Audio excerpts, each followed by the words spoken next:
Welcome.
Hello, everybody. Welcome to the fire.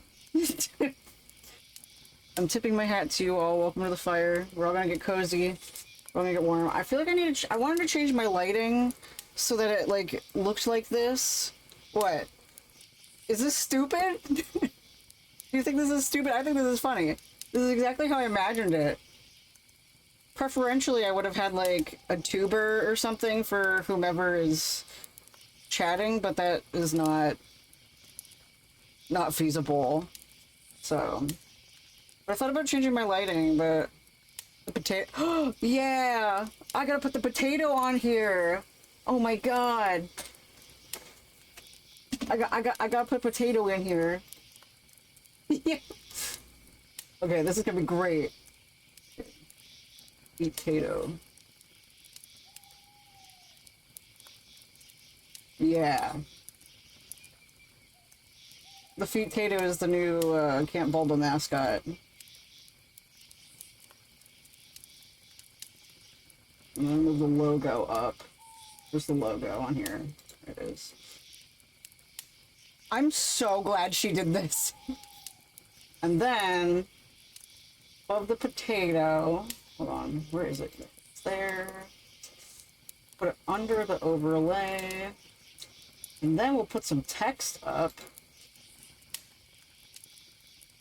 Say who the storyteller is. And now, current storyteller.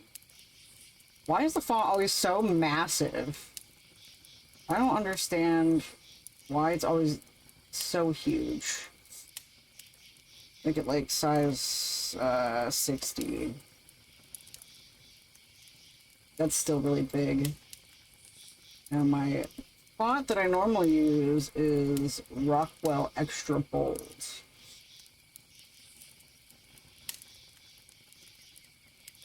We'll do a Rockwell Extra Bold 48.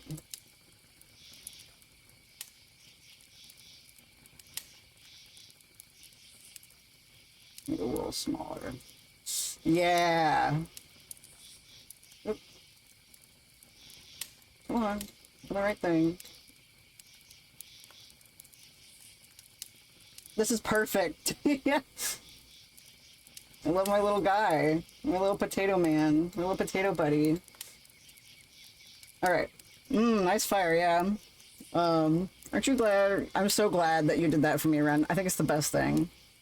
It knows you don't like to read, so it doesn't give you a lot of room for too many words.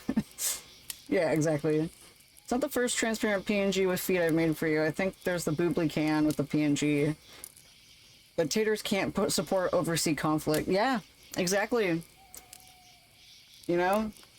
Yeah, Tuber, what are your thoughts on Palestine? Tuber says... Tuber says, free Palestine! Yay! Tuber says that having your ancestors be victims of a former genocide does not give you the right to be doing the same thing in return. Imagine it sounds like Marcel the Shell, but a chain smoker. Yeah, I mean, because I didn't clean it. It's a dirty ass potato. I'm quite nervous to be sharing my story. I tried reading it earlier in a Maine accent, but it ended up sounding like I was making fun of people from Georgia. That's fine. As someone who was born in Maine, I'm not offended.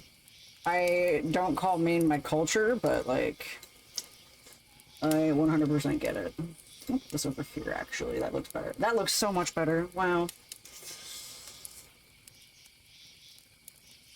Yeah. Oh, a little higher.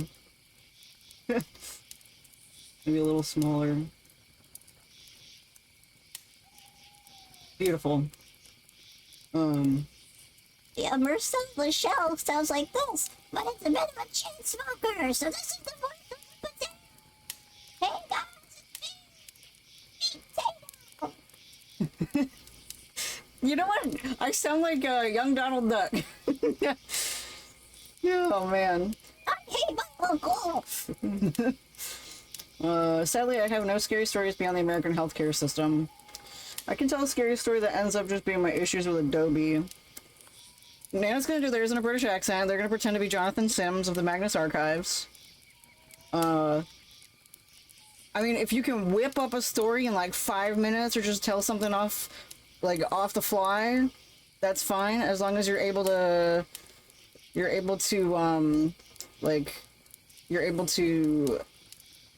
figure out whether or not it has any trigger warnings. That's literally like, I need trigger warnings and we're good. So, hi Elpis! Like I was saying before, I got distracted by making the Tato Tuber. Tuber. I was gonna figure out what I wanted to do with my lighting, but this lighting doesn't look great. But all of the other options on my colors are too much.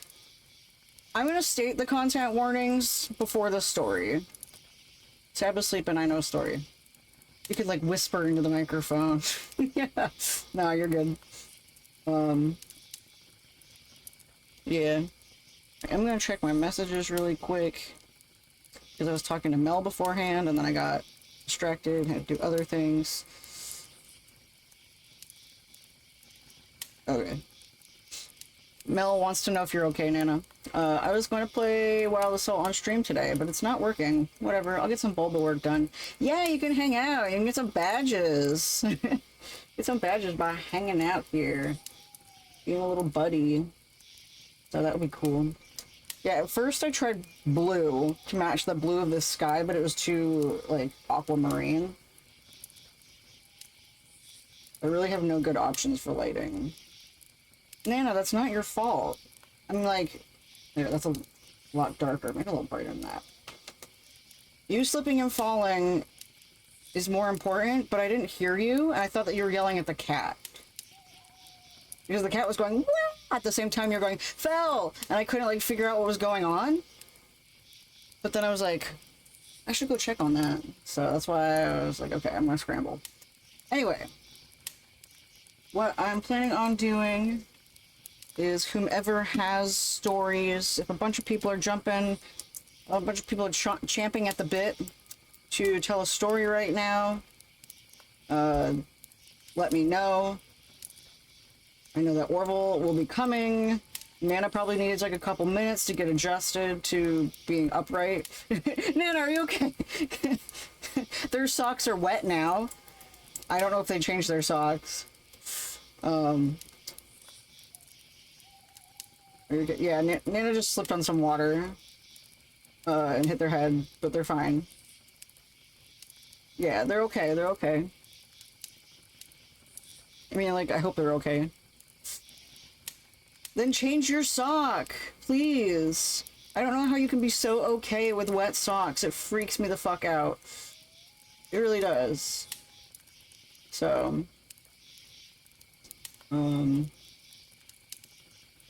yeah. How long is this video? 8 hours. We're good. We're not gonna run out of campfire. You fell on your sock, but you're good. But you're good. We'll give you a minute to. We'll give you some time to adjust. Okay, Shrap, you weren't there when we went to the Renaissance Fair when it was absolutely pouring rain. Like, we haven't. This is why we check the almanac before we go now. It was like hurricane season and shit, and Nana's entire self was just soaking wet. And they're like, I'm fine. And like, clearly you hear their feet going squidge, squidge, squidge. It's nasty. And they're so okay with it. I'm not okay with that. That makes me feel really gross on their behalf. Like, I'm the kind of person that hates wet feet. I also hate wet feet when it's somebody else. Yes, secondhand sensory. It freaks me the fuck out. Hate it. So anyway. We have Shrap wants to tell a story. Shrap will probably be last because this is really long. I have to tell a story. I wrote one. Nana has a story. Orville has a story, but Orville's not here yet. Editson has a story. Yeah, exactly. I hate having wet clothes. Absolutely just despise wet clothes. It freaks me the fuck out. Elpis, do you have a story? I know that Mel didn't have time to write a story. Does Elpis have a story? You're a horror fan. Oh, I just like to strip either way. Yes, well, I have tons of dog pics and vid clips. I literally just took another one. Yay! I love dog pics. You have like a cute pic of your dog outside enjoying the sun. That would make me really happy. Oh, I'm not good at scary stories. You're good. If you're here to just vibe out, you're in the right spot. Hi, Orville. I know that Elpis is playing web fishing, but may change their mind to tell a story. No, you're fine. I'm just chilling. People can also jump in. Renata's not playing because Renata's not reading because she's playing Wild Assault. Like the furry freak she is. I didn't think about captions. I'll have to like exit out of the video to get captions. You ain't wrong. Yeah, you're a furry freak. Get out of here, you furry bastard. I get it. As someone who's still currently on FMLA, yeah, I hate paperwork. I get it. I submitted my paperwork a month. Here's my horror story. No, it's not actually my horror story. I submitted my paperwork a month early, and she, like a month before my surgery, and my surgeon sent it, like 2.5 weeks after my surgery, 2 days before the deadline, and filled it out wrong. So I had to get a week extension. But I return to work next week, next Friday, so I'm kind of bummed about that. So I'm a furry now. I saw that cow woman, and oops, I'm a furry now. Wait, what? That must have been last year's Wholesome Direct. What game from the Wholesome Direct last year had a cow woman? My appointment got moved up 1.5 weeks. I'm so excited. Nice! And then I missed what Shrap said. Yeah, if I get what I mean, I take everything off. No, because on your tail... Oh, yeah, it was on your tail. You're right.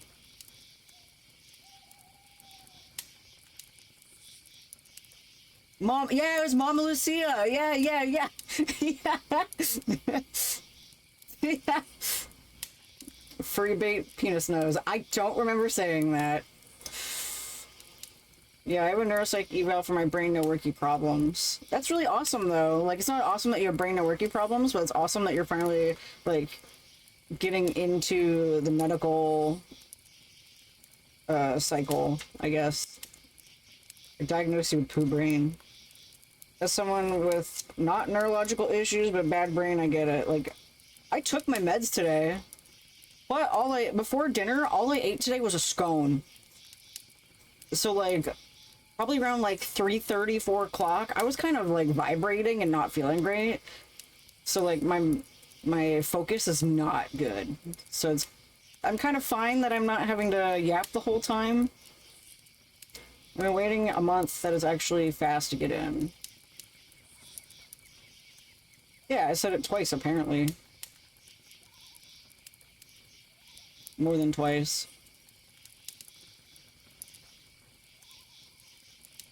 Yeah, apparently with like my surgery consult, I waited a month.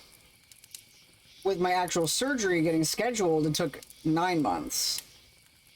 Like, I hate hospital bureaucracies. They piss me off. Our furious femboy will no longer eat people. Did you just yiff me? Oh, that stream was so bad. I was like streaming at like 2 frames per second. Oh, that was bad. Yeah, that game would probably work better if I actually like changed the settings so that it wasn't like making my PC scream, and that was my old PC. Quote added. Quote. I must have said furry more than twice. Beautiful. Alright, so far we have 5 horror stories. Does anybody else have a story to tell? Besides Shrap, me, Nana, Orville, and Edit. I don't think Edison's here yet, so I'm gonna wait for them. I hate pulling up the chat while I'm live to see who's here. That makes me feel neurotic. Edison's not here yet. I asked if Elpis is telling a story. They have not responded yet, so they must be really loving web fishing. 2 more quotes and we reach the fall of Constantinople. Yeah, if you want to read like a single story out of there, you know, you can just you can just like go hide in your living room so you don't wake up Sab, and I'll pull you up in the call. Just don't choose Harold, yeah. So I'm gonna tentatively put Renata down. So that's 1, 2, 3, 4, 5, 6. Is anybody in a rush? Is anybody like gonna leave at some point or needs to leave? If not, we got 6 people and I got a 6-sided die. Yes, no, perhaps, maybe. No, I got everything I need to. Cool. But Shrap is discounted because this is long. So I'm 1, Nana's 2, Orville's 3, Edit is 4, Renata's 5. And then, yeah. If it lands on 6, I explode into a million pieces. I had a book when I was a kid that was supposedly scary stories, and there was one that was very grotesque. I'm shaking. I'm shaking. If it lands on 6, I'll tell the story my parents told me. It's kind of like that. Oh. It was for kids and very vividly described with no empathy, meeting an animal and proving he had no empathy. Oh, so you mean that fuck ass from Pokemon who hates his Chimchar? Because that's a horror story, I'll tell you what. Alright, I'm shaking that die. Ready? I landed on 4, so that means... Oh, I feel bad because Edit's not here yet. Okay, I feel bad. I want Edit to be here for their own story.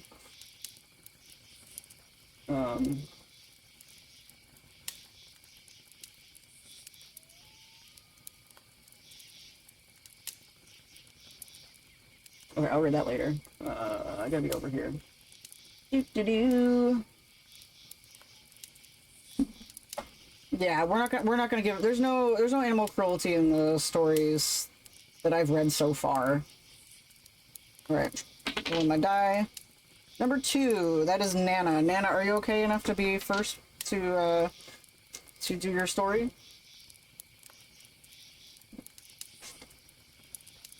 I am. Are you going to Hello? Hello? Oh, hi, there you are. That's right. You're one of the only people who gets access to the secret channel. Alright, let me change the storyteller page to say your name. Oh dear, can you center it? No, I Alignment, can't, sorry. center. There we go, much better. Okay. And then I'm gonna give you the link to the captions. Oh boy, this sounds like fun. Alright, where's Nana? Yeah, you're usually here in person with me, so you never get to have captions. Okie dokie.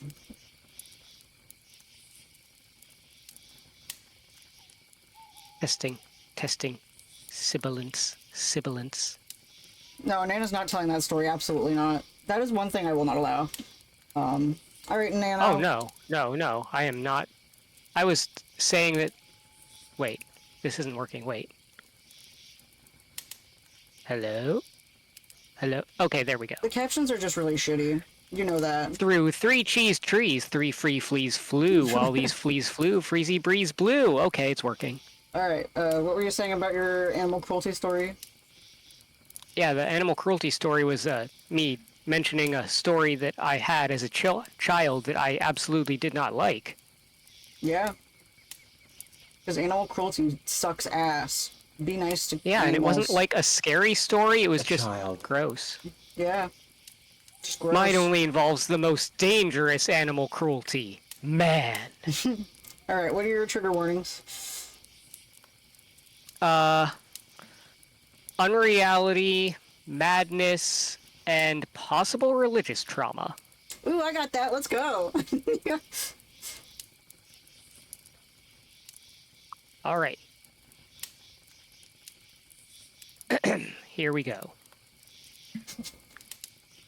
Statement of Nana N regarding a seemingly angelic presence. Statement begins.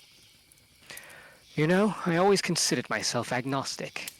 It's not that I believed a specific deity or religion had to be right or anything. It's just logic.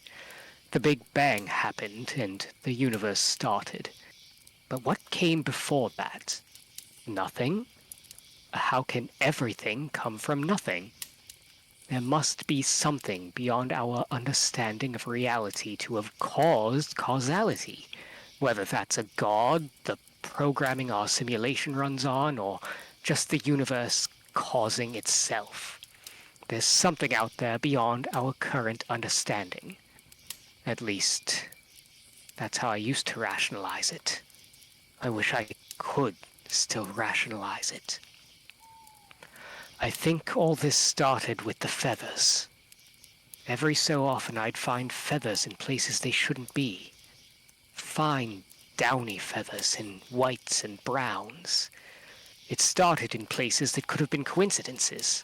Under my car seat, in the back of my shirt, in the refrigerator. I know, it sounds like a conspiracy theory. It sounds completely explainable. Small down feathers? Clearly just coming out of pillows or coats, something with down in it. But it kept happening. Soon it was in places that made no sense. In an unopened pack of trading cards. Fresh out of the run dishwasher. Once, even pulling one out from between my teeth. The logical part of my brain was happy to file it away as just strange hallucinations or something. I don't know. It certainly didn't seem like could have been anything supernatural about it. At least, that's what I thought at the time. The feathers were just the beginning, though. It's easy to dismiss something as simple as down feathers as just my brain making patterns out of nothing. Maybe I was stressed about work. I don't know why that would manifest as feathers, but it was my best explanation when the visions started. I know, visions, hallucinations. It sounds like a gas leak or sleep deprivation. That's exactly what I thought too. When I began seeing enormous, winged beings out of the corners of my eye, I figured it was just because I don't take enough vacation days. I certainly didn't think it was real. How could it be? There's no way a creature with so many legs could flit in and out of my vision so quickly. Hell, there's no way something that was shaped like that could even exist conceivably.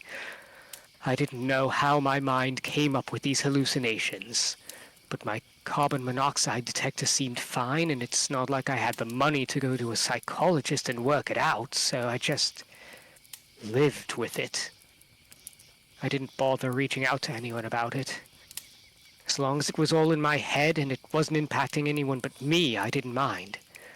I'd let my friends all think I was perfectly normal, ignore the shambling creatures I saw increasingly in my vision every day. Even now, after it's gotten so much worse, I refuse to tell some of my closest friends.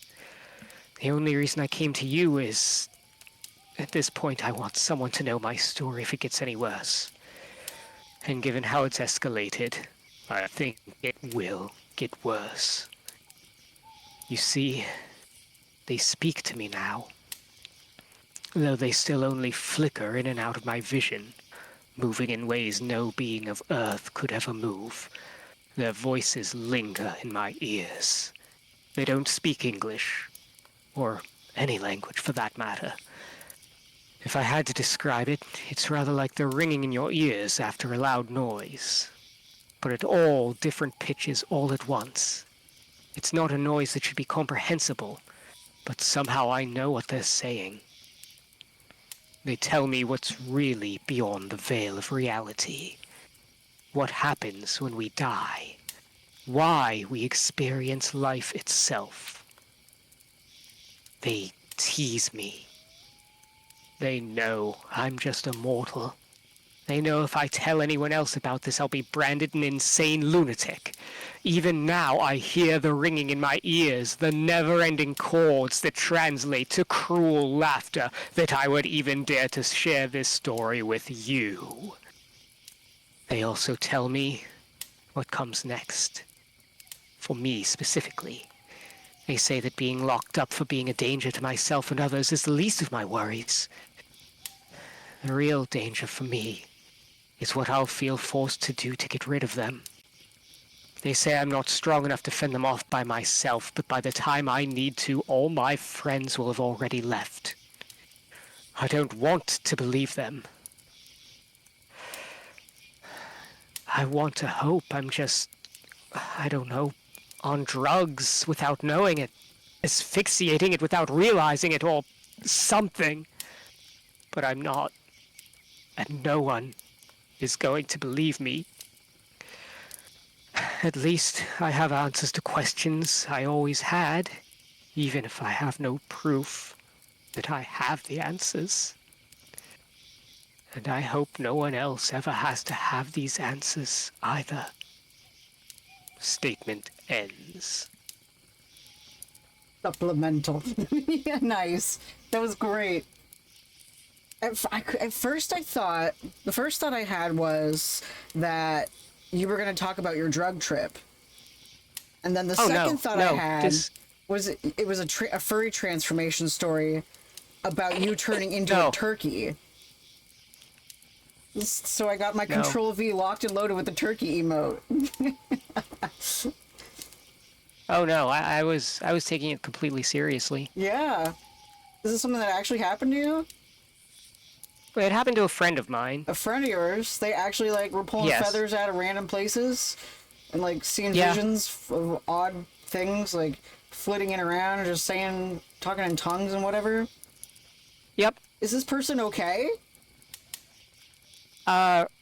Well, they also worked at Target, so it probably was just down feathers. Yeah. And uh, it turned out that they were having horrible migraines, so that's probably what was causing the visions and the voices. But it sure makes for a good horror story. Ducks have feathers. Yeah, yeah. Actually, her nickname is Psyduck because she has such bad migraines. Mm-hmm. Maybe she's turning into a Psyduck. Beautiful. Everybody clap for Nana. That was so good. Oh, I'm proud of Nana. Alright. Now we gotta figure out who's gonna tell a story next. And thank you for listening to my story. Don't forget to like, comment, and subscribe. Yeah. We're gonna... Please clap. Yeah, I know, that was great. Alright, so next we have 5 more people. Edit is not here yet. I see. Yeah, Edit's not here yet. 5 more people. Rolling that die. That didn't even land on the table. That landed awkwardly between the journal and the table. Landed on 3, which is Orville. So Orville, you're going to jump into the gaming VC, and then I'll pull you into the secret channel. And let me get you a caption.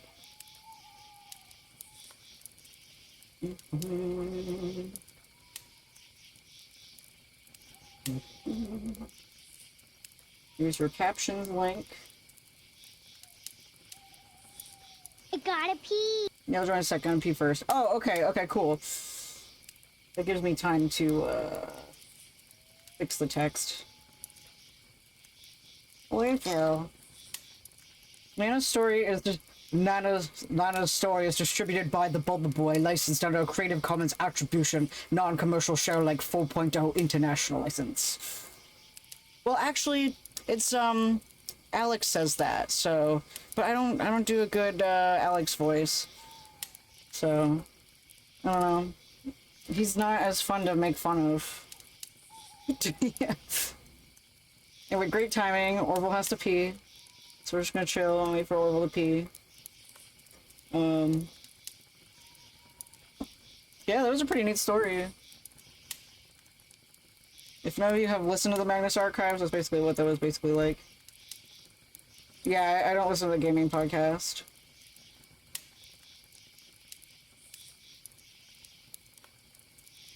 I'm gonna be an asshole and check my messages while I wait. Yeah.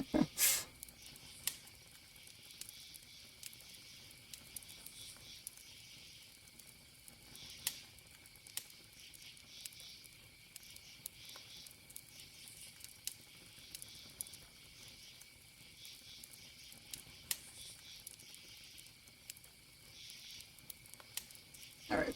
Just getting my headset ready. Okay, cool. Because I don't want to hear myself echoing, and I don't want your speakers picking up your voice and then having an infinite echo. I hate when that shit happens. Because sometimes when you're telling a story, I can hear echoing sometimes. But yeah, when you are in the regular gaming VC, I will pull you into the secret channel. And then I sent you a private message with the captions. Oh,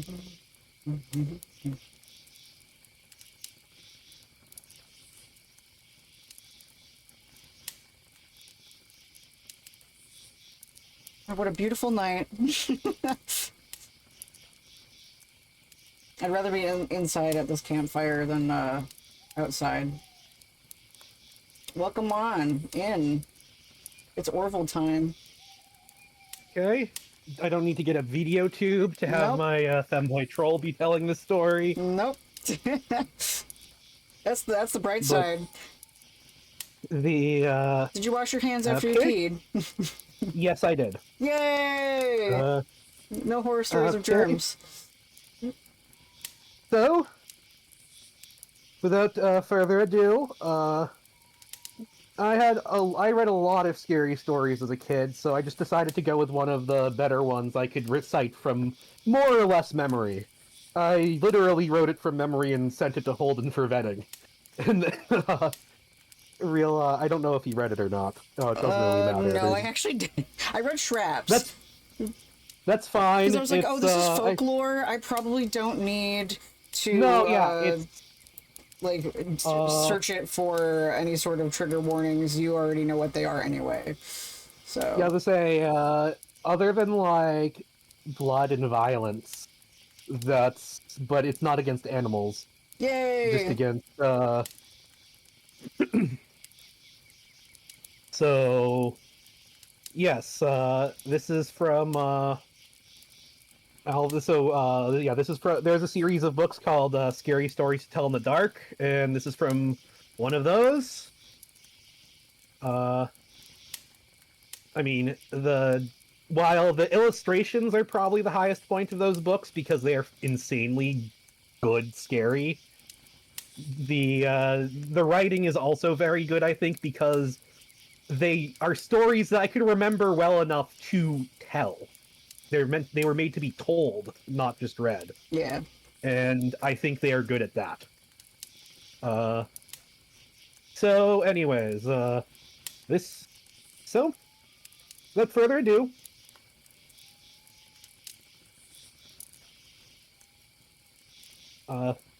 I'll try my best to imitate George S. Irving's audio narration. Because he did the audiobook to these. Nice. When it got hot in the valley, Thomas and Alfred drove their cows up to a cool green pasture in the mountains to graze. Usually, they would stay in the pasture for 2 months. Then they would bring them back down to the valley. It was easy enough work, but oh, was it boring. All day the two men would tend to their cows. At night they went back to the tiny hut where they lived. They ate dinner and tended to their garden and went to bed. It was always the same. Then Thomas had an idea that changed everything. Let's make a doll the size of a man. It would be fun to make, and we could put it in the garden to scare away the birds. It should look like Harold, Alfred said. Harold was a farmer they both hated. They made the doll out of old sacks stuffed with straw. They gave it tiny eyes like Harold's and a pointed nose like his. Then they added dark hair and a twisted frown. Of course, they also gave it Harold's name. Each morning they tied Harold to a pole in the garden. Each night they brought him back in the hut. When they're feeling playful, they joked with him. One of them might say, "How are the crops growing today, Harold?" And the other, making believe he was Harold, would answer in a crazy voice, "Very slowly." They would both laugh, but not Harold. When they were feeling mean, they would take it out on Harold. They would curse at him, even punch and kick him. Sometimes one of them would take their food, that they were both sick of eating, and smear it on the doll's face. "How do you like that stew, Harold?" he would ask. "Well, you'd better eat it, or else." The two men would howl with laughter. One night, after wiping Harold's face with food, Harold grunted. "Did you hear that?" Alfred asked. "It was Harold," Thomas said. "I was watching him when it happened. I can't believe it. How could I grunt?" How could he grunt?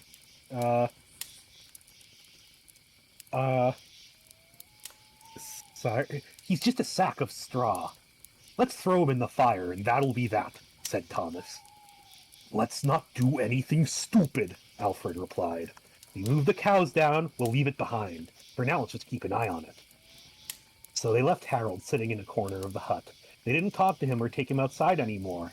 Every now and then the doll grunted. That was all. After a few days, they decided there was nothing to be afraid of. Maybe a mouse or some insects had gotten inside Harold. So Thomas and Alfred went back to their old ways. Each morning they would put Harold in the garden. Each night they brought him back into the hut. When they were feeling playful, they joked with him. When they were feeling mean, they treated him as badly as ever. Then, one day, Alfred noticed something that frightened him. "Harold is growing," he said. "I was thinking the same thing," Thomas replied. "We've been up here on this mountain too long." Next morning, while they were sitting, Harold stood up and walked out of the hut. He climbed up on the roof and trotted back and forth like a horse on its hind legs, all day and all night long. Sorry. I'm sorry. The He's on the roof. The next morning, he climbed down and sat in a far corner of the pasture. The two men had no idea what he would do next. They were afraid. They decided to take the cows down into the valley that same day. When they left, Harold was nowhere in sight. They felt as if they had escaped a great danger and began joking and singing. When it had gone only a mile or two, they realized they'd forgotten to bring the milking stools. Neither one wanted to go back, but the stools would cost a lot to replace. There really is nothing to be afraid of, they told one another. After all, what could a doll do? They drew straws to see which one would go back for it. It was Thomas. I'll catch up with you later, he said, and Alfred walked on towards the valley. When Alfred came to a rise in the path, he looked back for Thomas. He did not see him anywhere, but he did see Harold. The doll was on the roof of the hut again. As Alfred watched, Harold kneeled and stretched out a long, bloody skin to dry in the sun.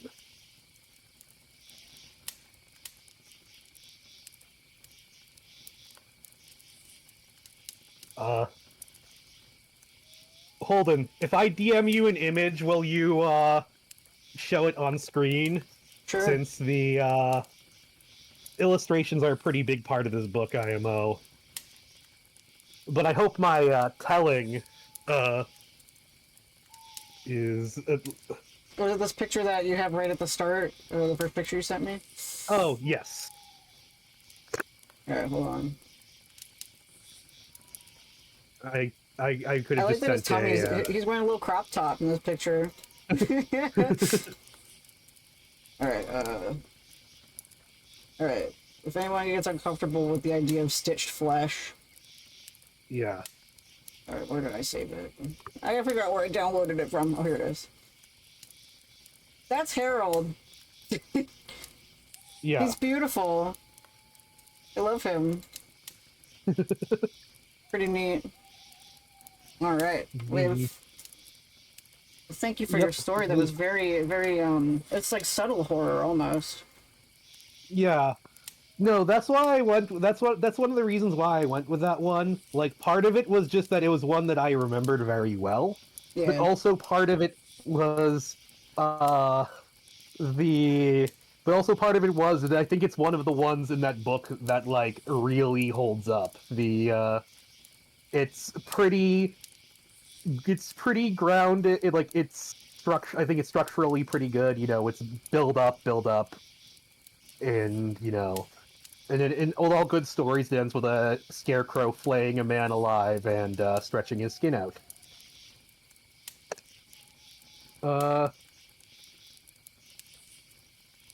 Which one with the cat? There are a few. Oh, the cats. Oh, yes. No, that's also a pretty, yes. That is also a good one. Well, let's say that one is less scary and more silly. That's Wait Till Martin Comes. I can see if I can do that one from memory. It's a quick one. Yeah, sure. I'm waiting for Edit to reply to my messages, so... Okay, so... Guy was walking down the road one day when a rainstorm broke out. So he ran into the nearest house he could find. And it was an old abandoned house. Actually quite nice, quite dry. House was empty, no one was in it. So he starts a fire, and he falls asleep. He wakes up briefly, sees a black cat walk up to him. He thinks, that's a nice cat, goes back to sleep. You know, a moment later, he opens up his eyes again, and now there's a second cat there, next to the first. This one is the size of a wolf.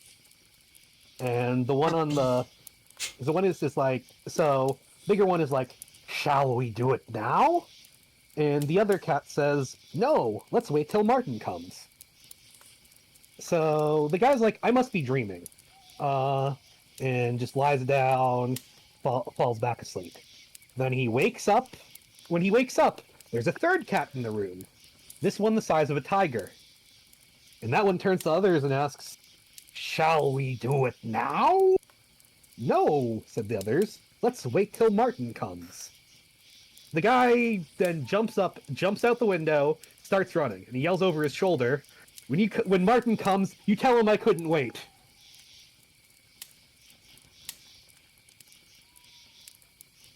Oh, okay, I get it.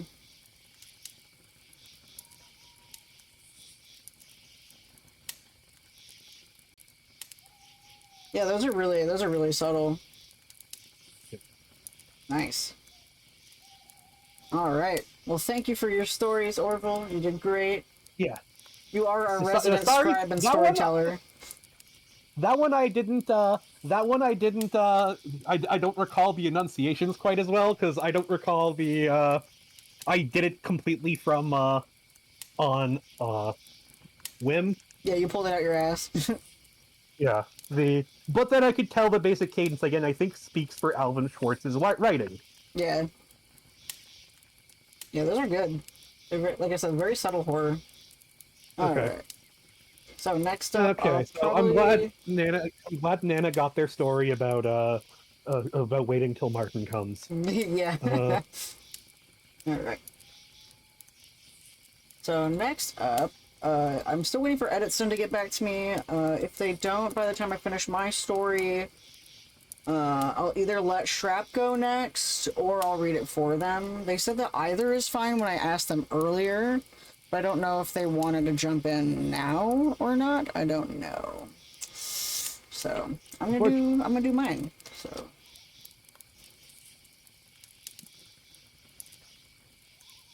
Okay. Okay. I should probably disconnect then, I guess. Bye-bye. Bye. I'll miss you, Orville. Do I need to send myself the link? No. I am gonna kick Orville out of the captions. Alright. This is a story. I hope you guys like this. Nana kind of helped me out a little bit with it.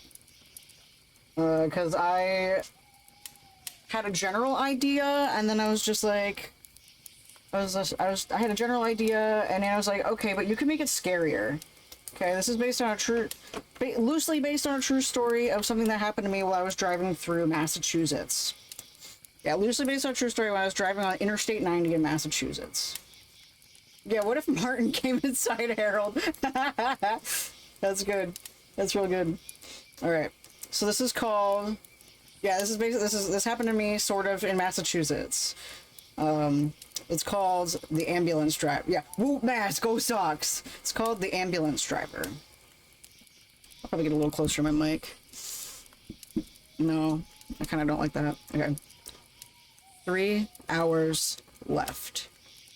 Just 3 more hours of driving that endless expanse of Interstate 90, and you'd be home. You had driven this stretch of highway through Massachusetts many times in your life thus far.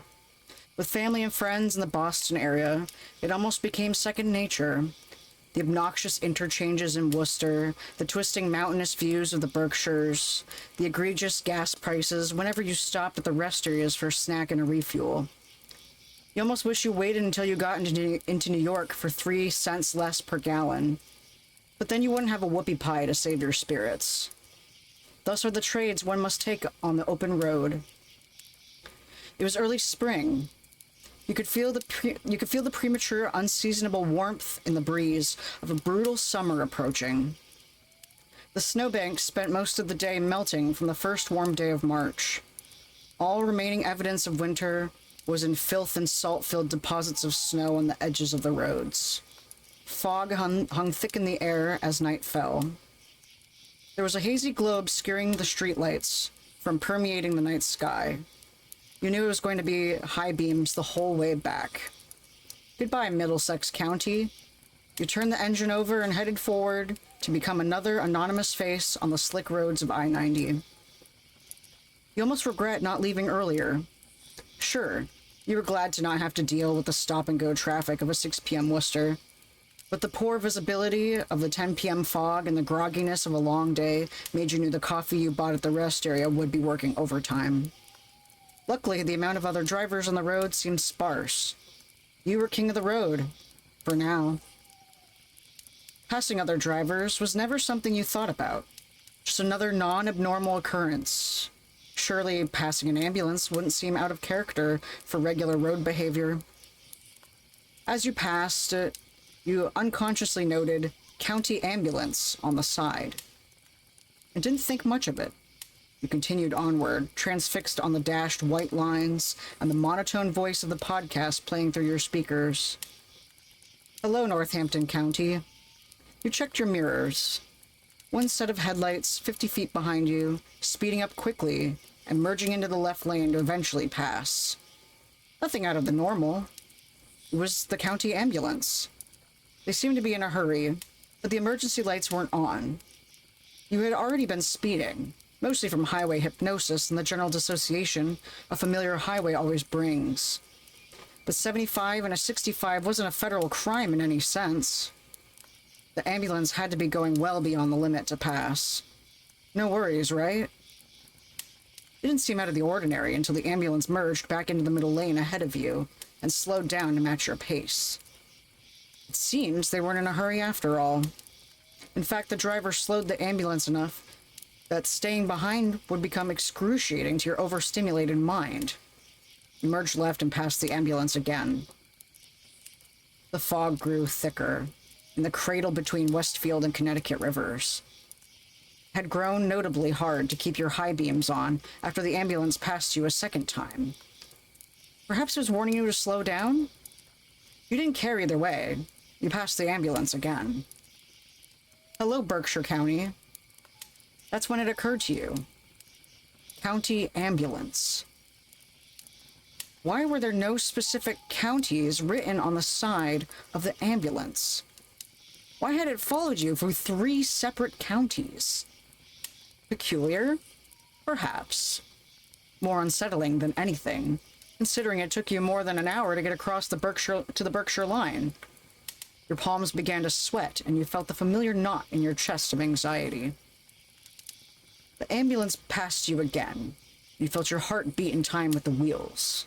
The sound of the podcast faded, and all that dominated your mind was unease. The ambulance slowed again. You went to pass it, irked by the constant weaving and slowing and weaving and slowing. After all of that, you had the conviction to see just who was driving this ambulance. You matched its pace and glanced over. You expected to make eye contact with a tired EMT and maybe flash him a hand signal to show your annoyance. But that's where everything in that instance felt wrong. You have seen this face before. The man behind the wheel looked familiar. Where had you seen him before? Where had you seen those almost inappropriately kind eyes before? Surely he wasn't a former classmate. Your small class sizes in school aided you in knowing exactly where everyone was living and setting up their careers. Why couldn't you pinpoint where you knew this man from? He glanced over at you, eyes not returning to the road, but somehow maintaining position in the lane. His expression was so kind that it was overwhelming. His gentle smile and warm eyes piercing through the fog, brighter than the high beams of your Subaru. His expression burned into you. Suddenly you felt a rattling. Your heart began to race. Your sweat-laden palms slipped a little. You hit the rumble strip and gasped. Eyes on the road. Speeding up, you paced the unsettling, kind man driving the ambulance. You passed the unsettling, kind man driving the ambulance and sped up. Passing a bend some miles west of Pittsfield, the fog instantly cleared. You looked into your rearview mirror. No headlights to be seen. Where had the ambulance gone? There hadn't been an exit in 6 miles. The vehicle vanished just as quickly as the fog lifted. Deeply breathing, you focused back on the road and returned your attention to the podcast. Some months later, you were visiting your family. Your uncle was cleaning the attic for your grandmother after she broke her hip on the first frost of November. He pulled out a box of photo albums. You knew this was exactly what was going to cheer up your grandmother. You pulled her attention away from the Andy Griffith rerun and rested the pearl-colored photo album in your lap. Your grandmother clutched her coffee mug in excitement. The plasticky pages held so many blue-faded memories of vacations in the Catskills, barbecues in the late 90s, babies wearing hats too big, a long-departed family pet you couldn't quite remember the name of. Your uncle handed you a second album with a wine-red bound cover, baby photos of your father and uncle in that hazy beige film of the early 70s. The cellophane pages turned, and memories came and went in the blink of an eye. Pictures of cousins in diapers practicing walking. Pictures of your aunt and her exhausted smile 3 hours post-childbirth. Then came the 90s babies. There were your baby photos. You chuckled as your grandmother told a silly story about how 2-year-old you almost shoplifted a pair of sunglasses from a JCPenney's. You both smiled over cheesy Sears studio portraits, but one photo caught your eye in particular. Photo of you, the day that you were born. Your mother was placed in the center of the image holding a swaddled baby you in her arms. She looked exhausted. Standing around her was your father, your uncle, your aunt. Who are you texting 50 times a day? IDK, my BFF Jill. Standing Tell around... your BFF Jill that I'm taking away your phone. TISNF. Standing around her was your father. Okay. Your mother was placed in the center of the image, holding a swaddled baby in her arms. She looked exhausted. Standing around her was your father, your aunt and uncle, a few other excited family members. In the far left stood another man. He looked familiar. He looked kind. That's when you realized it was the ambulance driver. He had the same gentle smile and warm eyes. He wore the same dark blue uniform. His face, from that foggy night, flashed in your mind's eye. He had not aged in 30 years. Nary a wrinkle formed on his cheeks from smiling, not a single crease on his brow, hair just as jet black as it was in 1995. You closed the book abruptly. I need to be excused. That's my story. Yay!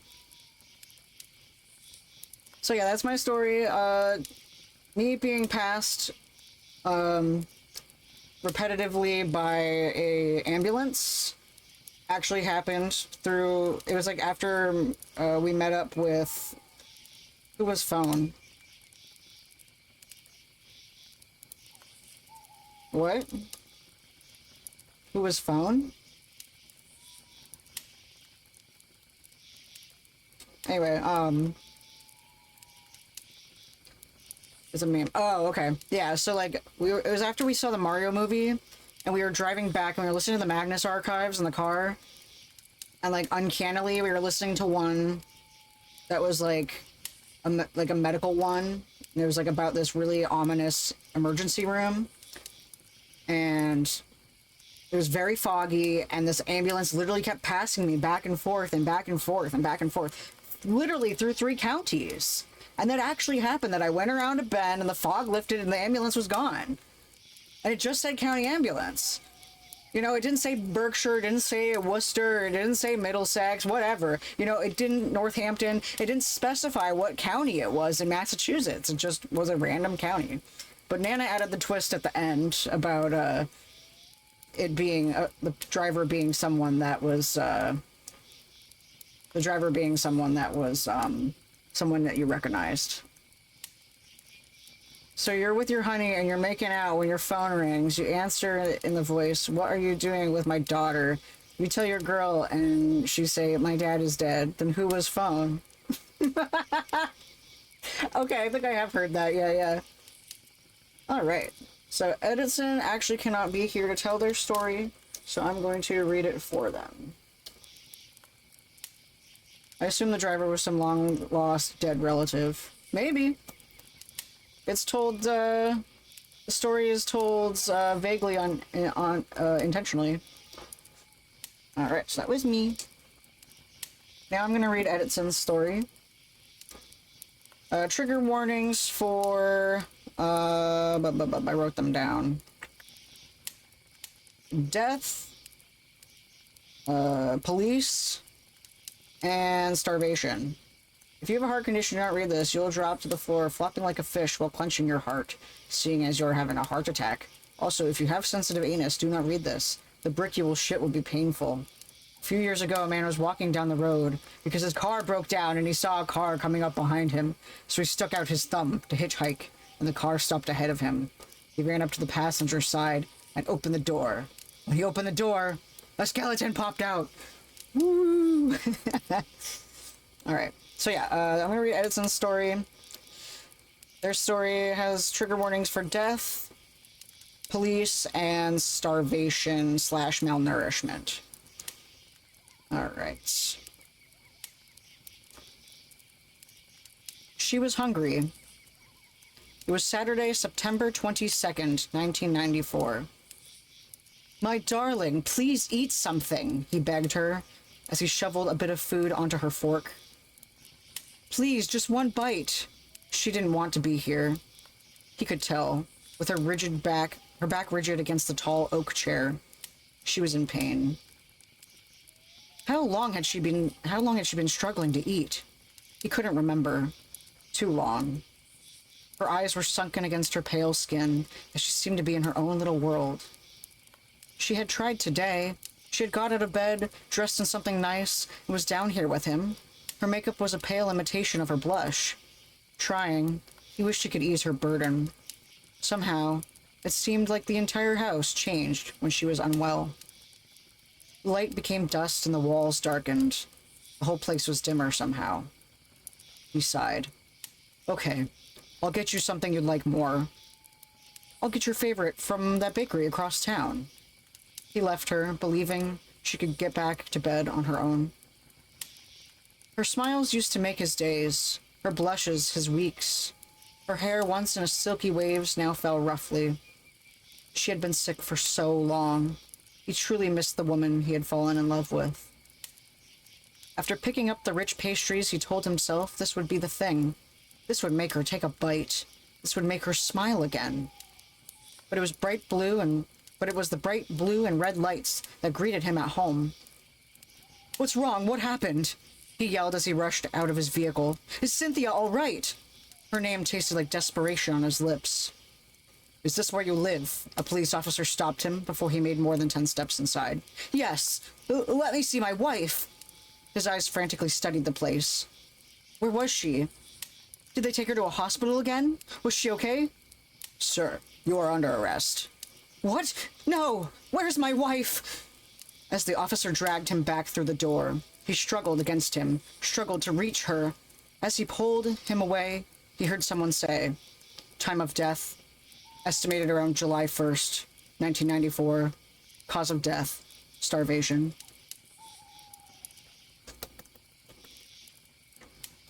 Pretty creepy, right? Ooh. When I read that the first time, when Edit sent it to me, I was just like, wait, what? And then I looked back. She died in July, and the story took place in September. Chef's kiss. Like, that's a great story. The fact that I had to read it 2 times to, like, get it was, like, really good. I was like, now that's a story. That's a spooky story.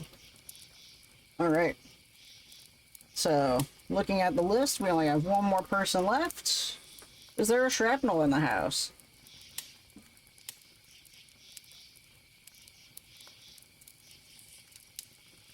Hopefully.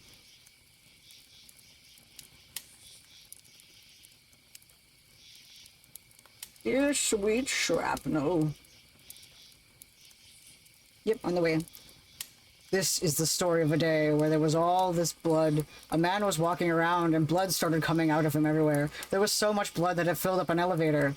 He went to the store and there was just blood all over the place. People were slipping in it. They were all grossed out.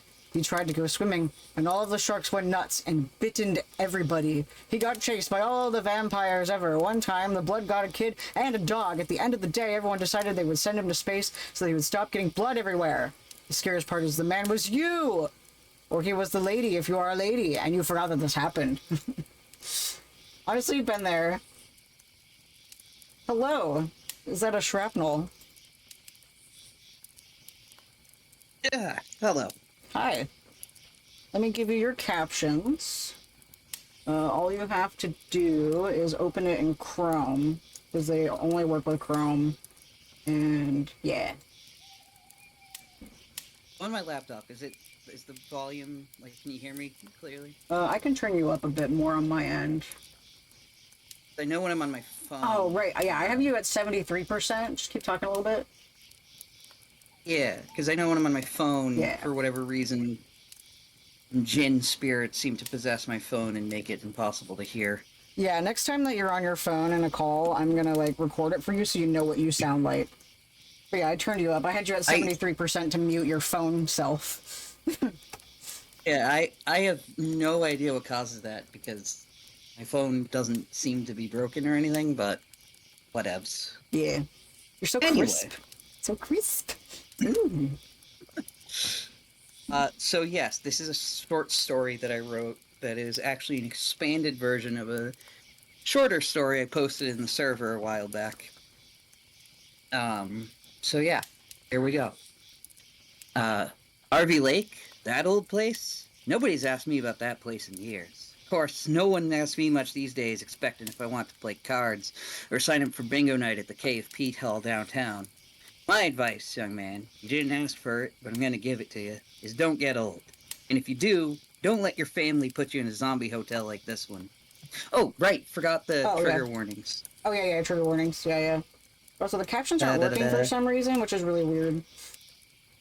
I'm in Chrome. Yeah. Oh. Did you give permission? Now I did, yeah. Oh, okay. I might have to send you a new link. I don't know, because I'm not seeing it. Oh, okay. I'll kick you and send a new link. Oh, wait, there it is. It's working. Never mind. All right. So yeah, the trigger warnings: guns, alcohol, death, child endangerment, disappearance, reference to drowning, suicide. Okay, that's out of the way. It's funny getting old. When you're young, people always want to hear your stories, especially if they're scary ones. But when you're young, you don't have the time to tell them. Now I've got all the time in the world, and it seems like no one cares about those old days. So sure, I'll tell you about Harvey Lake. Awful story, but those ones are the ones that last the longest.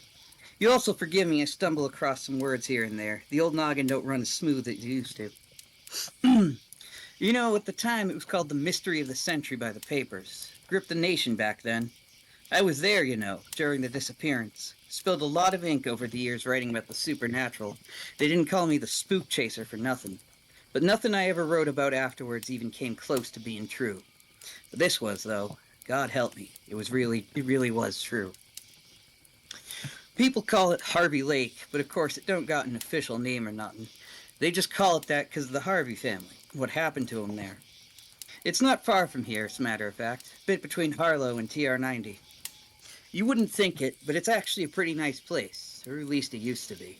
Clearest, deepest blue water you've ever seen, surrounded by pines on all sides, nice sandy beach, secluded, serene even.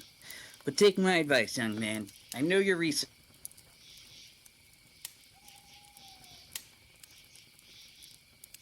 No, not nice at all. Some of the locals call it haunted. Me, I call it horseshit. Haunting implies ghosts, and ghosts were alive once. Used to be human. Whatever's going on there at that damned lake ain't never been human. I know you think Harvey Lake is just some story to you, one you can make into a book and probably make a few bucks out of. But I swear to you on my dearly departed mother's soul that everything I'm about to say is God's honest truth. I may be old, and I may be considered a senile old hick by my grandchildren, but I've lived here my whole life, and I've seen things no man should ever have to see. So let me tell you, I believe every word, and so should you. Anyway, the story I want to tell you, and the one I think you're after, happened back in 37, I want to say, maybe 38. The lake wasn't as bad back in those days. People could still go there and have a relatively safe time. Sure, on occasion people would disappear, but most folks chalked that up to drowning. The lake is awful deep. Don't know what changed. Then again, maybe I do have an inkling, but that's neither here nor there. I was really little more than a boy back then, but I fancied myself a man. I suppose many young'uns do when they're 19 and have their whole lives ahead of them. I worked as a cub reporter at the local paper in those days. My Uncle Ron owned the paper and gave me a job out of high school, so I could earn some scratch and save up for college. I mostly worked on what I'd guess they'd call human interest stories. Interviews with the local farmer who had grown the prize-winning squash, or the Ben Franklin owner who hired St. Bernard as the store mascot. Fluff like that. It was okay work. I got paid a good dollar for it, but it wasn't exciting. And at 19, I dreamed of covering a story with some bite. A serial killer running amok in town, or a group of mobsters running rackets, and I'd piece together the clues with my hard-hitting investigative journalism and bring them to justice. Things like that. Stuff I thought would be a gas to write about. Stuff that might get me famous as a journalist, making headlines with a shocking tell-all expose. Of course, this was just daydream stuff. Nothing I seriously thought would happen. I knew the lake had a bit of a reputation for unusual happenings, but I just dismissed it as stuff made up to scare the tourists. Apparently, it wasn't scary enough to deter the Harveys. They bought a section of lakefront property and started building a house there. Back in those days, the Harvey family was the definition of nouveau rich. George Harvey was a steel mill owner, and the war certainly was a huge boon for him, but his real money was made with bootlegging during the Depression. Everyone knew it was an open secret, but I guess the government chose to let it slide since he made them so many tanks. I'd even heard rumors that he secretly sold weapons during the war without too much care about who bought them, but I don't know how true that was. Knowing what I know about the man, I sure wouldn't have put it past him. George aside, the rest of the family was actually quite nice. The wife, Helen, was a pianist, and she would often put on recitals at the town hall. I tell you, I've never heard anyone play the ivories with as much skill and finesse as Helen Harvey. They had 2 children, their son John, not much older than me, and Lucy, their daughter, who was only 7 years old at the time. Dear, sweet Lucy. The town was devastated by what happened to her. Helen would often bring her to those recitals up on stage with her, and she'd dance along to her mother's music, wearing just the purest look of joy. The town loved her and Helen, and they loved us. George, not so much. Brooding, quiet man. Thought we were all hicks, I reckon. He was never rude nor mean, though. Always polite and civil. But distant and cold. The only reason I knew he cared at all about anything but his money is because he blew his brains out after losing Lucy. Can't bear to live without her, his note said. I never liked him, but that day I cried for him. But I'm getting ahead of myself. Like I said, the Harveys were building a house at the lake, because they were looking to move here, but apparently didn't want to share too much space with us common folk. Not that we cared all that much. Out-of-towners can do what they want, so long as they give us their money and don't make a nuisance of themselves. And money they did give, by the truckload. That house was a veritable boon for the town, since they employed all local workers. I don't know why, when I'm sure George had more than a few contracts with bigger, more organized construction companies. Maybe he thought it was his way of being magnanimous to his new neighbors. Either way, it was certainly appreciated. There wasn't a lot of work available back then, so people were grateful for the opportunity. Things went on as they normally did for a while, and eventually the house was finished. They threw a big beach party for the town after it was done. I bet that was Helen's idea. She was very keen on being part of the community and seemed to want to be accepted. Craved it, even. I always got the feeling she was lonely, but maybe I'm just remembering it that way after so many decades later. Anyway, my uncle thought it would be fun for me if I covered the party in the paper. He knew I wasn't having the most exciting time reporting on things like Mrs. Orson winning the blue ribbon for her pies at the fair. He sent me and Bill Rowles, he was our staff photographer, to go and basically have a good time. Maybe get a soundbite or two. Get a shot of 2 people having fun in the lake. Seemed like the easiest job in the world. Bill and I would drink a little, dance a little, flirt a little. Well, I would drink and flirt. Bill was engaged with a baby on the way, so he was trying to be responsible. So we mingled, we talked and partied. We had a good time. One of the guests there was an out-of-towner, a feller named Jim. Jim said he was the business buddy of George's, whatever that was, and he had a charming magnetism to him. He saw that Bill had a camera and beckoned us over, saying he wanted us to take a photo of him and his new lady friend in front of the lake sunset. This was exactly the kind of thing that Uncle Ron would love to put on the front page, so we said sure and made our way to the shore. I tell you, young man, that girl of Jim's was the most strikingly beautiful woman I have ever seen in my entire life. I can't describe her beyond that, not just because it was almost 90 years ago. Words simply cannot do justice to how perfect she looked. She was almost otherworldly in her beauty. But you know something? There was something off about her. Like she wasn't fully there, but at the same time, she seemed more solid than anything else around her. I know that's probably frustratingly vague, but it's the only way I can think of describing it. At one point, she put her hand on my shoulder, and I felt like a big spider, a big fat venomous one, had just climbed onto me. The feeling passed in an instant, but I never forgot it. I could never understand how Jim didn't feel it, but he seemed totally besotted with her. At any rate, once we got to the shore, Bill took some shots, the flashbulb lighting them up like idols against the increasing dusk. Each time the light hit them, she seemed to fade a little, and then come back. After a few minutes, we parted ways, Bill and I heading back to the main party, and Jim and his lady friend apparently deciding to go for a late-night swim. That seemed like a bad idea to me. The lake gets pitch dark at night, and got so you can't see hardly past your nose. So I couldn't imagine wanting to swim in conditions like that, but I reckon he was an adult, so he knew what he was doing. That was the last time anyone ever saw Jim. The next day, Bill came to work, and he looked mighty upset, like he hadn't slept at all.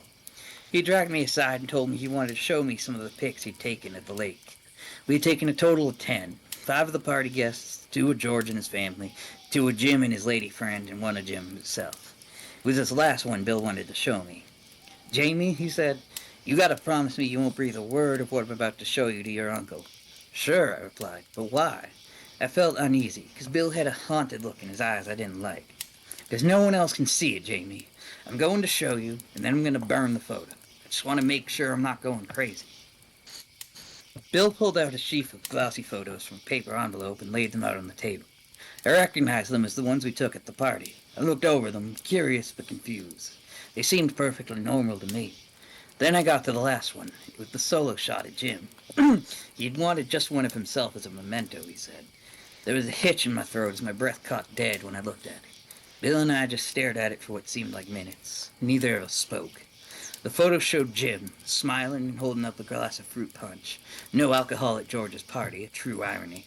His back to the lake and the sunning sand directly behind him. What caught my eye, however, was the hands. Hundreds of hands were reaching out of the ground and grasping Jim's legs and waist.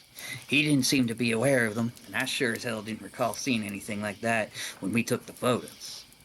"Bill," I finally whispered, "what the hell is this? Some kind of prank?" Bill just shook his head. "I've been a photographer for nearly 20 years. I've seen some queer photos in my time, even taken a few. Most of them are due to tricks of the camera or the light, or deliberately staged. This, though, never seen anything like this.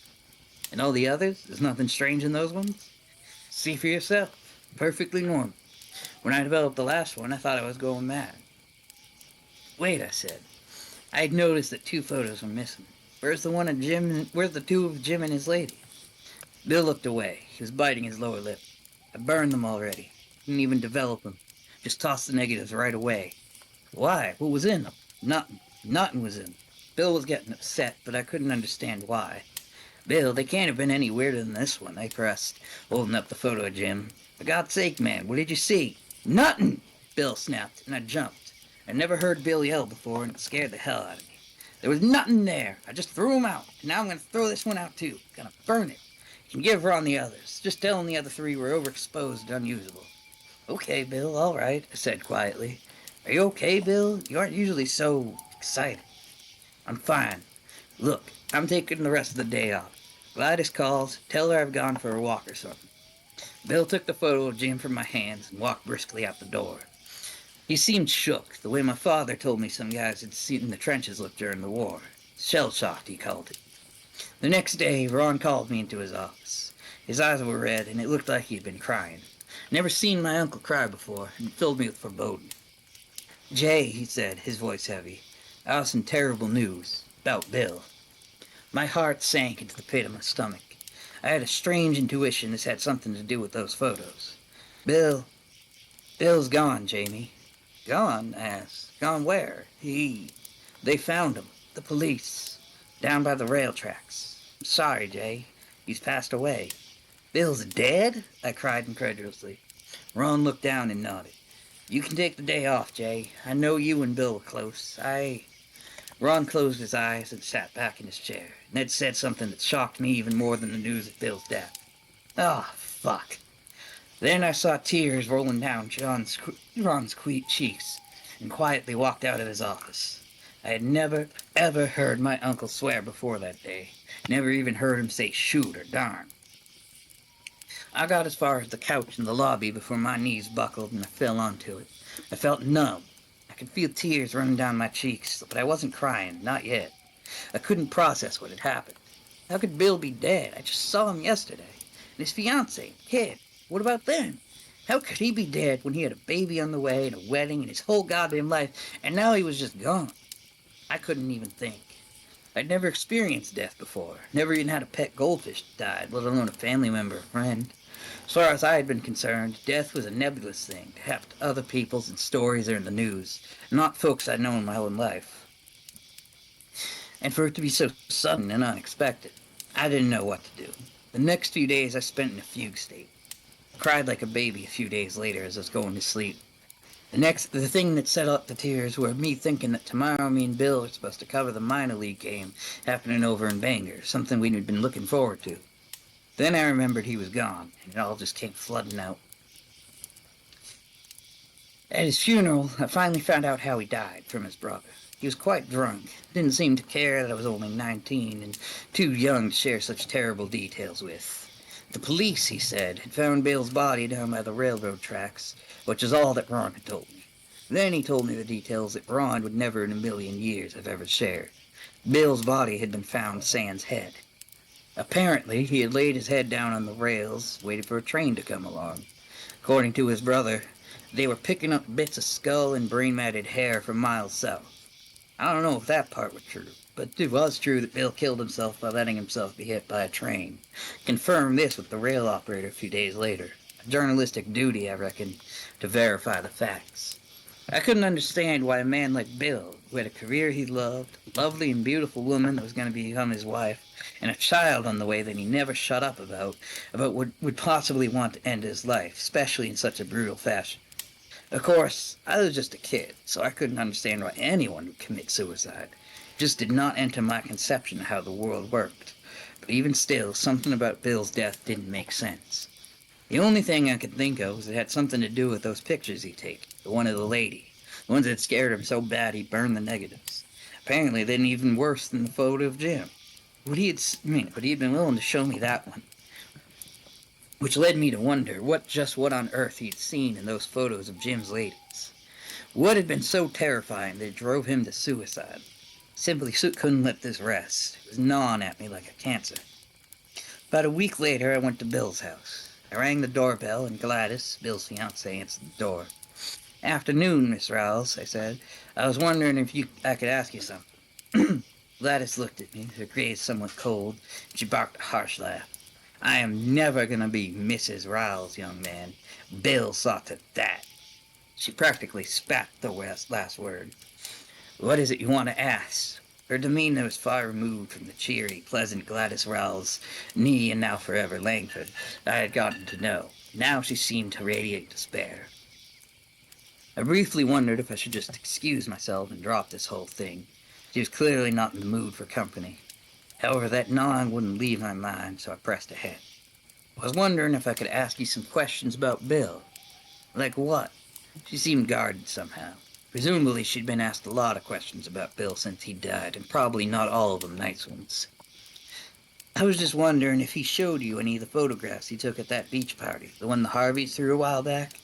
"Oh, that." Her voice was flat. "No, he didn't. Not that I recall." Well, did he talk about them then?" "Not really. He mentioned that a couple hadn't turned out right and had to be thrown away, I think." "Well, did he change afterwards?" "Change?" Her eyes suddenly narrowed, and I could tell a guard was up. "Yeah," I started uneasily.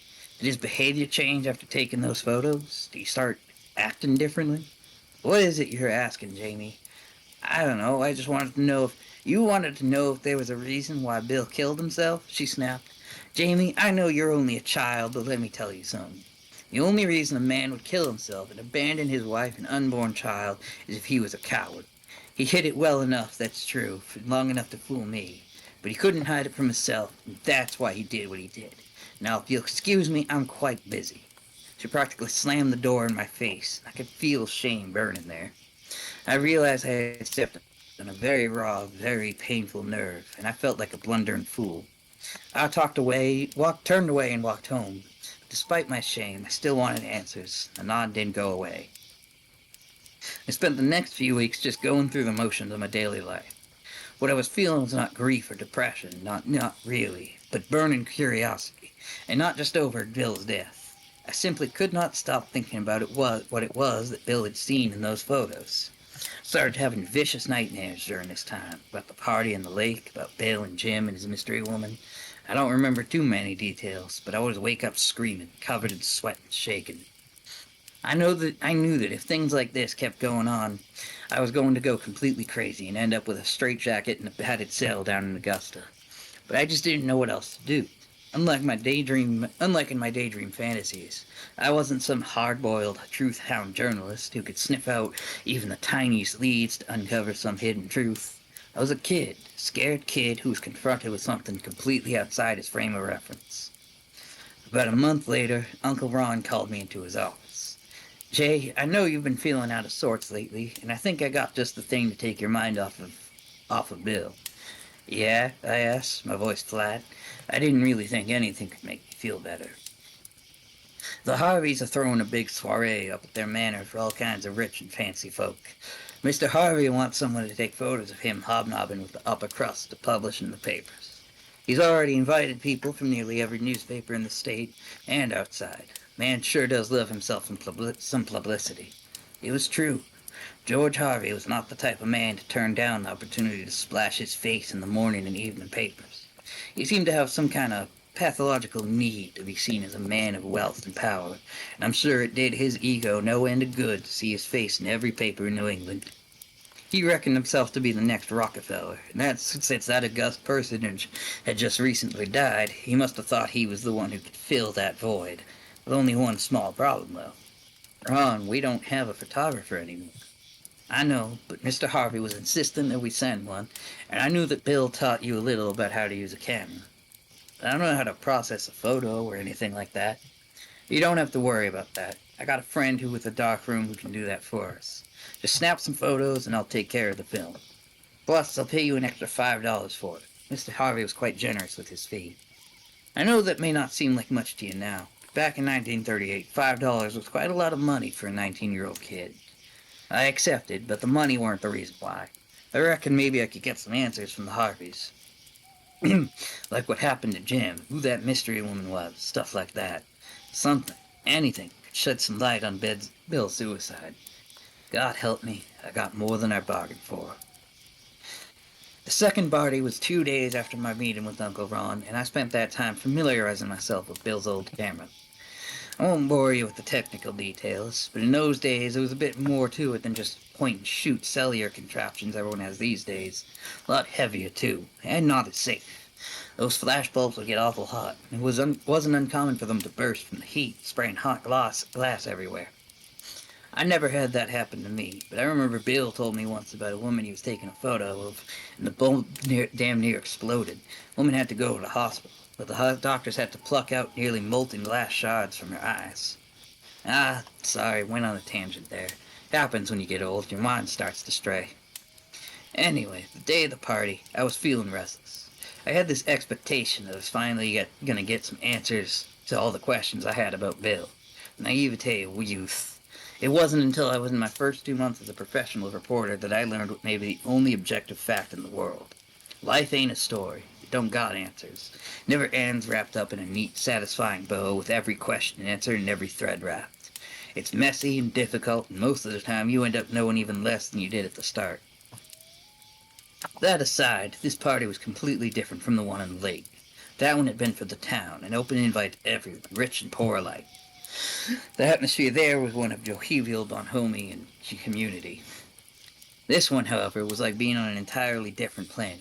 I have never seen, before or since, so much privilege and power concentrated in one spot. The men wore suits worth more than I would ever make in my entire life, and the women wore so many silks and furs that I wondered that the animal kingdom hadn't gone extinct altogether. They drank wine older than my grandfather, wore diamonds and gold like they grew on trees, basically all but completely ignored me, and anyone who even looked like their income didn't have at least six figures. Now, I don't consider myself a leftist. I'm American, through and through. But looking back on that day, I think I can see where those people are coming from. The ostentatious wealth on display was almost a palpable thing, and I felt like it would crush me and my podunk life if I weren't careful. I immediately had a strong dislike for every one of the guests.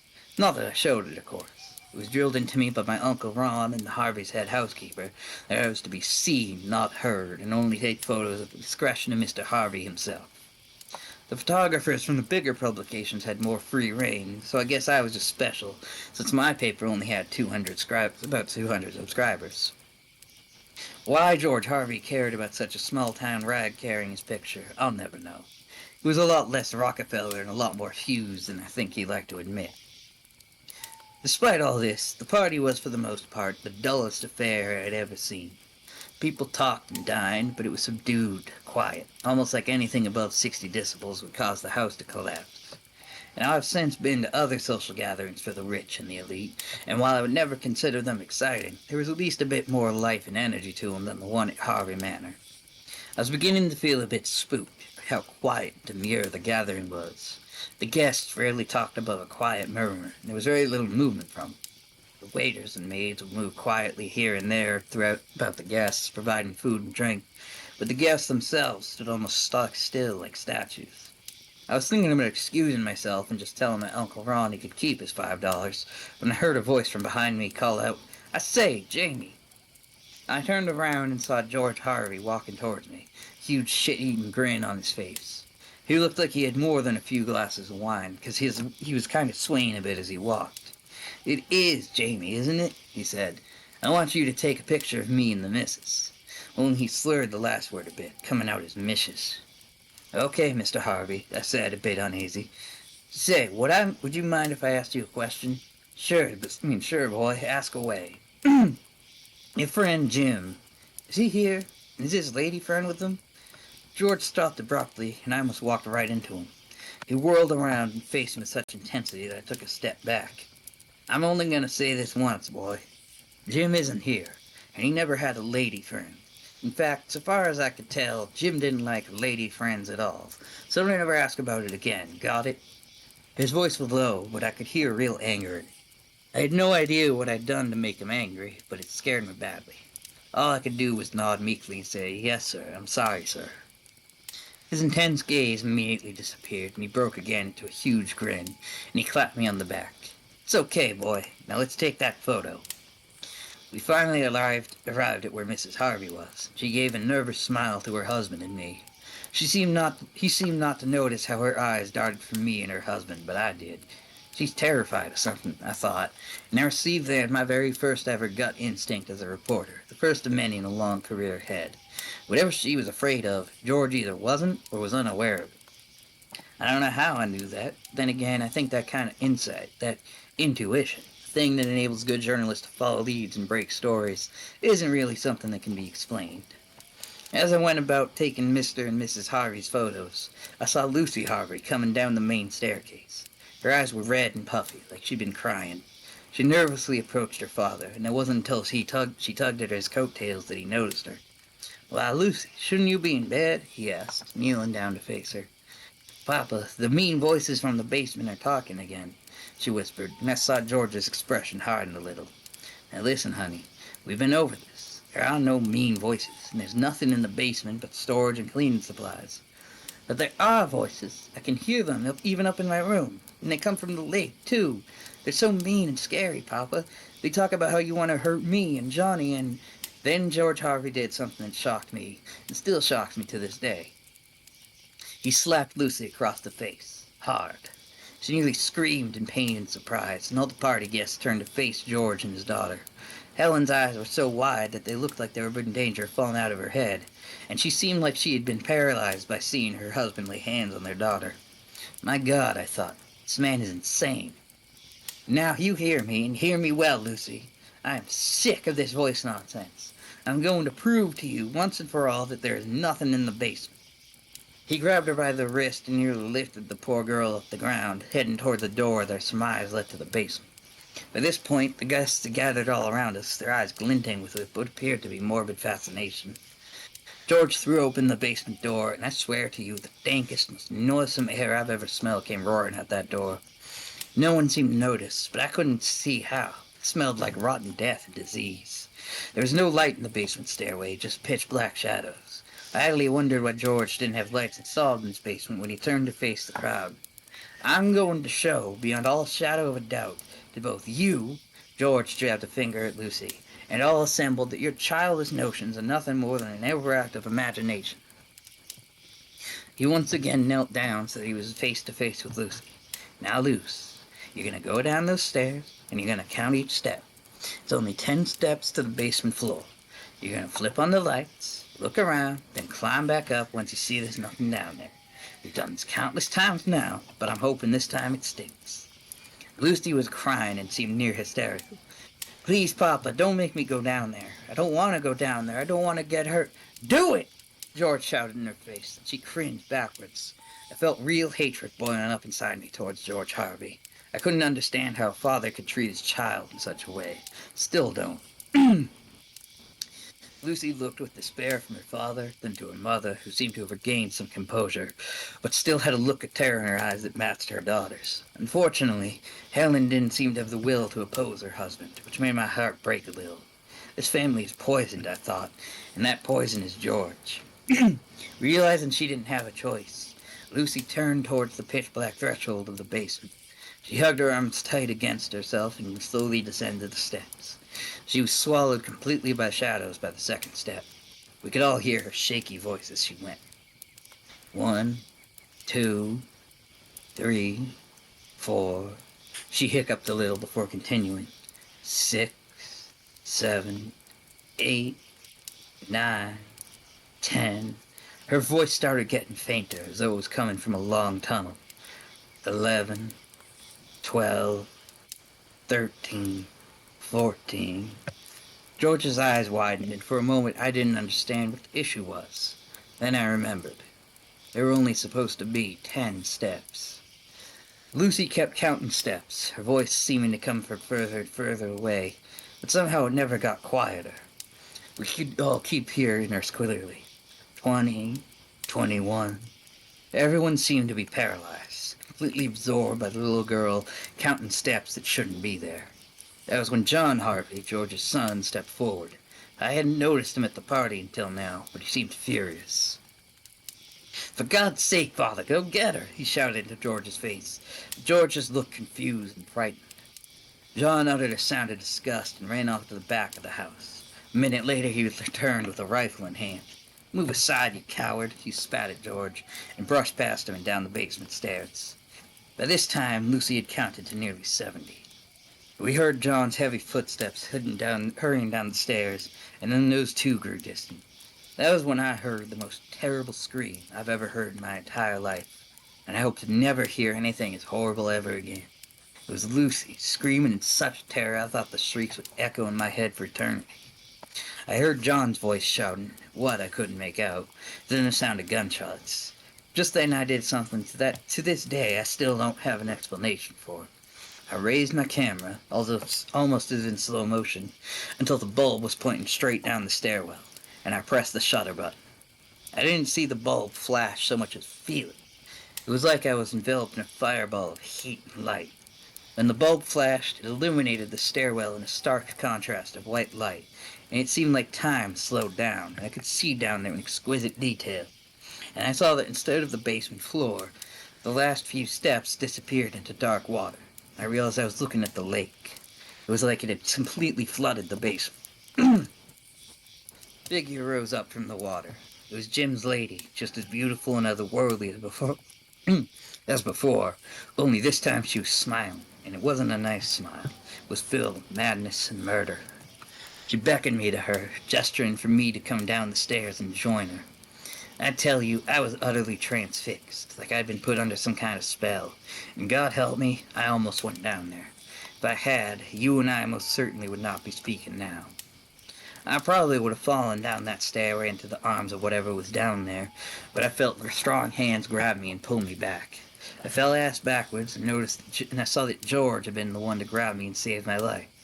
But he didn't even seem to notice that he had done so. He was still staring, dumbstruck, at the basement doorway. I think George saving me was the last sane act he ever made, because when I looked into his face, I saw the eyes of a man who had completely lost his mind. This all probably happened only in a few brief moments, but all those details are seared into my memory, will be till the day I die. When I close my eyes, I can still see that basement and that thing at the bottom.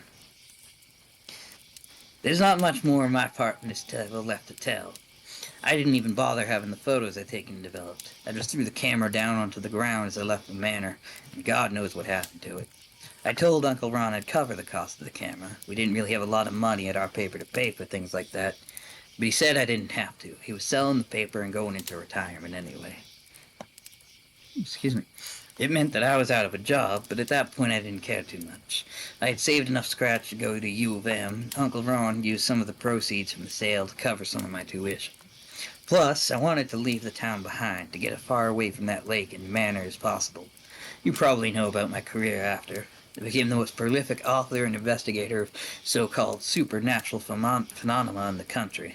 You may wonder why, if my experience with genuine supernatural happening was such a traumatic affair, I would choose to go after more such happenings. Well, the reason is mostly because I wanted to see if I could somehow learn more about what had happened to me. If I could learn some broader context of this hidden world that could maybe shed some light on what happened on the summer of '38. Wish I could tell you I succeeded. Mostly, I just found that my experience had been a unique one, because I never again encountered anything like what happened at Harvey Manor. And you know what? Part of me is glad I did. Makes it easier for me to pretend it didn't happen, or that it had a more practical, grounded explanation. Doesn't really work, but it's better than going mad. As for the Harveys and the lake, well, I'm sure you're aware of that too, since most of it is public record. Like I said, at the time it was the largest news story in the country. Police searched the manor from top to bottom and searched every nook and cranny of the basement. They couldn't find anything, except John's rifle, which had fired 2 shots. They found the bullets embedded in the wall, but there was no sign he'd been firing anything other than empty air. There was no blood, and there was nothing on the bullets, just they'd hit anything other than the wall. There was also no trace of Lucy or John, which is what really gripped Johnny Q. Public's imagination. The only way in or out of the basement was the stairwell, so once they had gone down there, they could not have gotten out any other way. And given that there were nearly 24 witnesses who could attest to the fact that Lucy and John had never come up back to the stairs, as well as 24 statements all describing the same bizarre incident, people were forced to believe that something strange had happened. Of course, people can't just accept that spooks and monsters exist without some kind of rational explanation, so many people, both in the media and the public, assumed George had somehow killed his kids and hidden the bodies somewhere the police couldn't find them. The cops felt the same way, but after haranguing George for months and getting nothing but blank stares, they eventually gave up, and were going to send him down to Augusta, except that they found he had somehow stolen an officer's gun and blown his brains out in his cell. As for Helen, she fared even worse than George, although she didn't show it like he did. I think losing her entire family in such a terrible manner in such a short amount of time completely broke that poor woman. She set Harvey Manor on fire, and it completely burned to cinders with her inside it.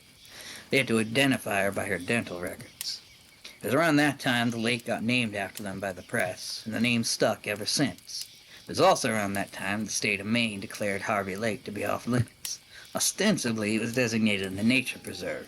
The real reason is because after the Harvey family met their end, the number of disappearances in and around the lake increased exponentially.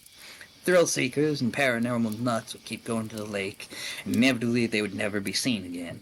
The locals avoided the place like the plague ever since the manor burned down, so as usual it was those fool out-of-towner tourists and summer people who'd keep getting themselves killed. They seem to think the state saying the place is off limits only applies to the locals, not them. Eventually, though, the interest in Harvey Lake and the Harvey disappearances dwindled, mostly because there was never a resolution or answers to what exactly happened. The public loses interest if a story doesn't have a neat beginning, middle, and end with everything resolved. The police eventually declared Lucy and John missing and presumed dead. The official story is that they drowned in the lake, but that's just because they needed to put something in the reports. Besides, it's not all that far from the truth. Nowadays, almost no one really remembers Harvey Lake, or the Harvey family, or what happened. Most people don't really care. It's all ancient history. Occasionally one of those true crime buffoons will drag it out to make a quick buck on those podcast things, but for the most part it's been buried and forgotten. Which I think it should be, personally. Nothing good ever came from that lake, or that story. As for me, I think about it sometimes, of course I do. I don't think you could go through something like that and not be irrevocably changed forever. But I learned long ago that it's better to just leave that stuff in the past. The only reason I'm talking about it now is I'm on my way out, and I feel the need to get it off my chest before I'm gone. Plus, no one really gives a hoot about us old folks, and when someone wants to actually spend time with us and listen to what we have to say, well, can't really resist that, now can I? You want to know if the lake is haunted or cursed? Well, here's what I think. I don't think there is any explanation. I think some places, like some people, they're just bad. They're cruel and senseless for no reason that any sane, rational mind can comprehend. I know that's probably not what you wanted to hear. You probably wanted a neat and tidy answer that wraps everything up, or at least explains it. But like I said, life doesn't have answers. Almost never does. Anyway, I'm getting tired, and you're probably getting sick of my gobbing, so I'll just end with this. Stay away from Harvey Lake. If you want to go sightseeing, try Moosehead or Sebago. It's much safer, much saner. See you around, boy. Yeah. The end. Good job, man. You know how to really, really write a good narrative. How did that come to you? The original story came about because, well, I'm sure none of you could tell, I'm a huge Stephen King fan. And the one I posted in the server originally came about because I was just reading a bunch of his short stories and was like, I want to try something like that. And then when this got announced, I was like, damn, I want to write something for that, but what?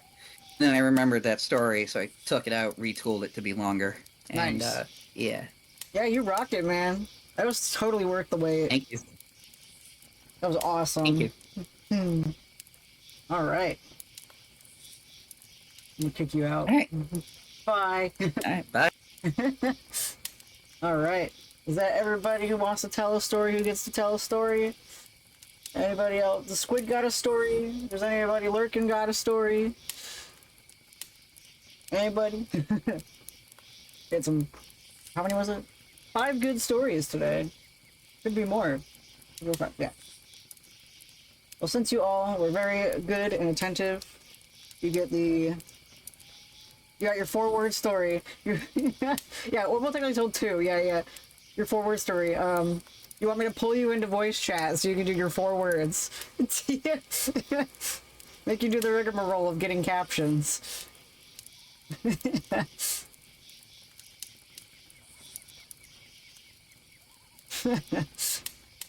Sure. I was being sarcastic, but sure. What about the day where there was all this blood? That was a good one. Sure, I guess. Alright, we're gonna get a 4-word horror story from Squid. All you gotta do, Squid, is jump into the gaming VC. And then I'll pull you in.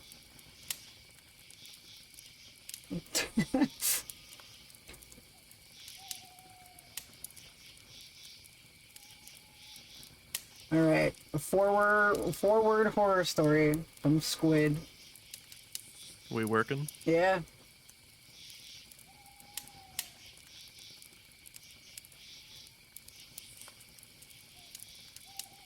Out fishing, no beer. Truly horrifying. Thank you. Oh, I'm shaking in my boots. That was beautiful. Alright. I'm kicking you out. Love it, love it. I screamed. Alright, I pooped myself. I damn near filled my drawers. I pooped holes in pants even. My pants were already pooped. No, they weren't. I'm kidding. Alright, everyone who was here gets this.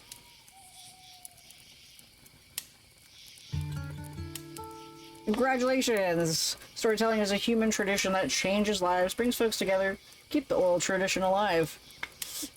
And then, this is pretty cool. Anyone who told a story gets a really cool badge. So, like, if someone sees this badge, it's like, damn, I want that badge. They're gonna have to tell a story. You get this badge. I told a spooky story at Camp Bulba, and all I got was this badass badge. You earned a bonus storyteller badge. Thanks for sharing your badass story today. Like, you didn't drop it though. Like, it's still, you kept it the whole time. You know? Oh, you subconsciously used it. I don't know, like... Yeah, I thought you did it intentionally. Nah, dog, I'm gonna give it to you. You had the gall to... I want to give the badge to you because you had the gall to come into voice chat. You're fine, Orville. You came to voice chat. I don't care. Like, whatever. The rule was you had to tell a story that was kind of startling, kind of scary. Yeah. So, awesome. I'm gonna keep this, I started reading in my normal voice and the old guy in the story just took over at one point. That's the Magnus Archives, dude! That's what happens! You know? That's how it goes. Oh, excuse me, I didn't change the text to say that it was not shrapnel reading it.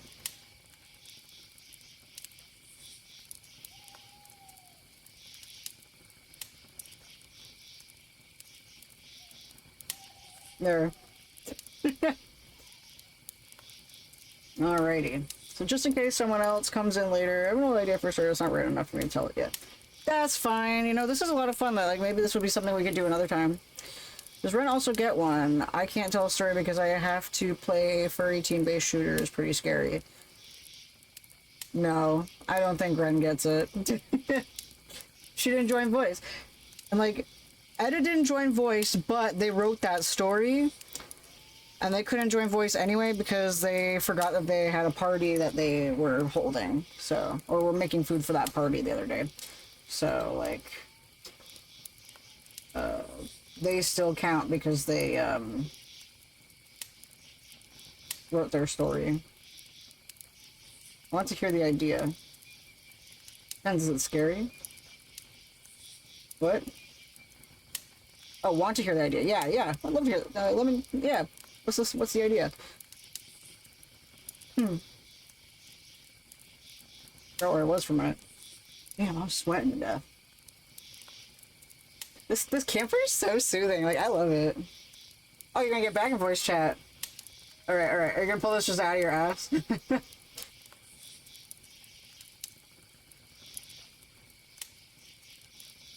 Step back from the fire. Yeah, dude, I need to step back from the fire. If it's longer than 4 words, I can give you captions if you want. It's longer than 4 words. But Yeah. And just explain the concept. Okay. My idea was, it's kind of like a zombie movie kind of thing. There's a group out camping, researchers. They're out like doing a survey, and they find this weird statue with plants all over it, and it's kind of like parasitic plant of sorts that twists the minds of people to want to help grow the plant. So like people die at the base of the plant to give it nutrients, and it's kind of like a zombie infection. Like amphibia. And it's transmitted, I don't know, but it's transmitted by people giving each other flowers. So they're really beautiful flowers, so they give them out, and then they get infected and go to the statue and die at the base, or give someone else flowers. And it's really cool, but I don't have enough written out. No, that's a great idea. Yeah. That's true, yeah. The yeah, amphibia it's one just was the a idea. mushroom. But like, yeah. I love the idea of parasites and like parasites. Yeah. Which is also a mushroom. That's cool. Yeah. Steal your idea. Well, I've already started writing that, so you can't do that. Nice. All right. Okay. Get off my lawn. All right, that was a mushroom, not a plant. All right, so if anyone else comes in later with stories, we can switch on over here. But in the meantime, before we start the next game, I'm gonna go take a pee real quick. Yeah, amphibians just cordyceps. So enjoy this nice view of the fire, and then we'll switch on over and start our game. All right, bye, Orbital. So I'll be back in like a minute. I gotta pee. Drink water.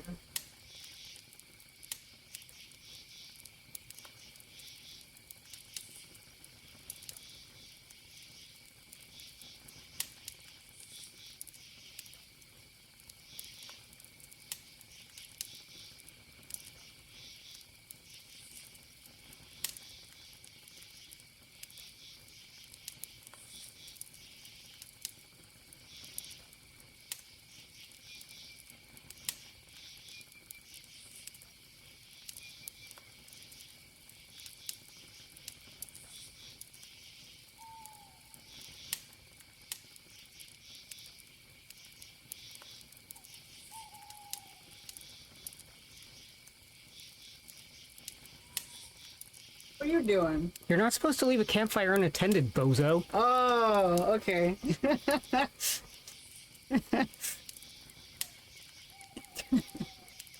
Come on, you were watching it. Squid was watching it. Shrap was watching it. You left your hair on my mic. Be cool about fire safety, that's true. We had the fire safety badge last year. Like, come on, I should know better. Yeah, get off my lawn, as I just said. Alright, let me turn off this video. That was a nice hour and 53 minutes of watching a fire. Now I gotta play this game, and I'm scared it's gonna be really loud. It's gonna be loud, and I'm gonna be scared.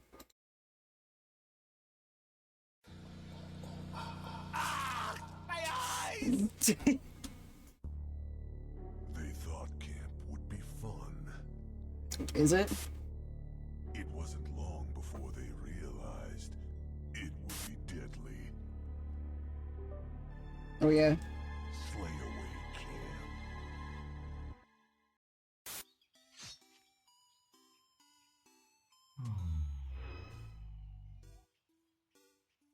This is a mature rated video game that may not be suitable for some viewers. Okay.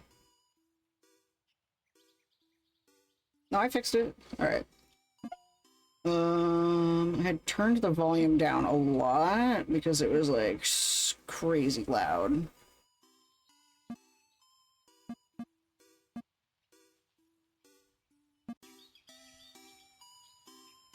That should be good. I hope you can hear it. I assume so.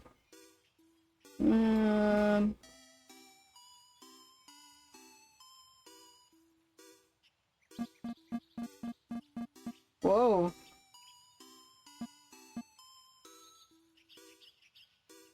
There's more here. I didn't realize all this was here. That's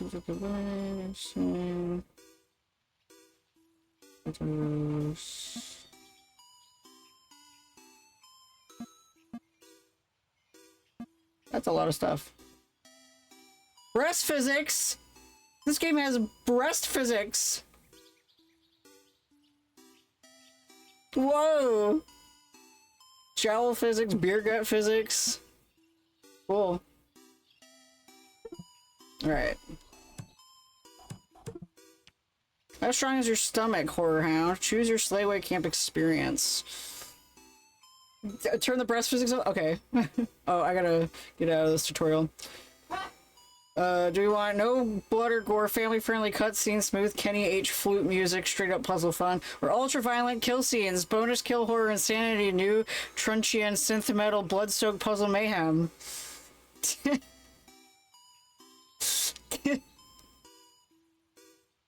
I'm going with that. You selected rampage mode. Yeah, I'm good. Hold on. Oh, I missed the death because I'm trying to go to breast physics. Increases your anime collection size. I want tummy. There we go. I killed the guy. Slide and kill the safety officer. I didn't? Okay.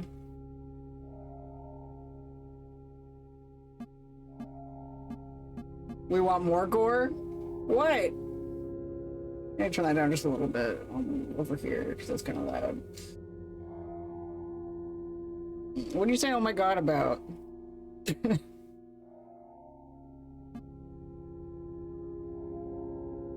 Alright, so... Where's the hidden distributed Megan, or what it was? Where even am I? What? Anti-aliasing... What? Increase if your hidden surfaces are too microlicious. I don't know what that means. Hidden surface and biggin, so it makes where you can hide bigger. Gel physics, yeah, sure. I like flabs. You don't like the looks of this slider. Sure, let's make it very suspicious. Adjust the level in which Quaternion quads recept through innermost flow. What does that mean? Sure, I'll put it on the middle. Schmolumetric frog. Adjust the fraction of time and space in which frog exists in alternate dimensions. All of them. Biolumetric dog. Call upon the bark of the wild for maximum immersion. Sure. Subtitles, yeah. Just your field of view for precedent fog. Yeah, okay. That's pretty funny. Maybe a little bit there. Yeah, that's great. Alright.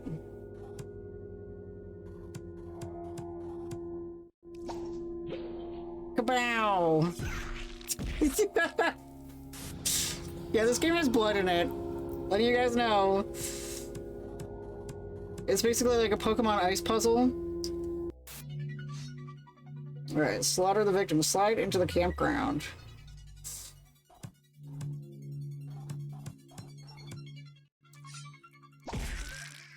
This is all of you guys getting absolutely fun and joy. Yeah, that's Camp Bulba. It's fun and joy.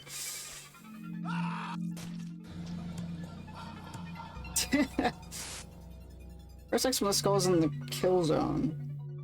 Splatterlicious.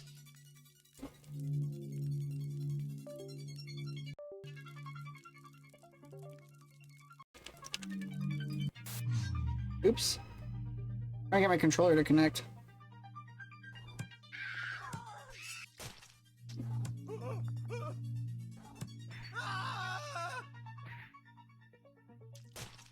I think I just need a new cord.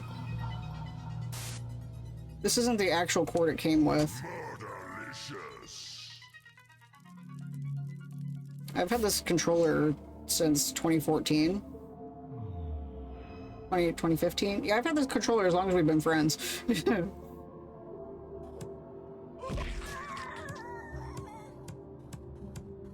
Went the wrong way. I still went the wrong way.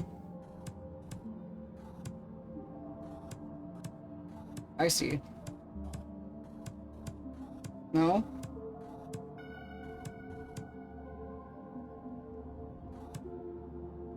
Oh, I get it, okay.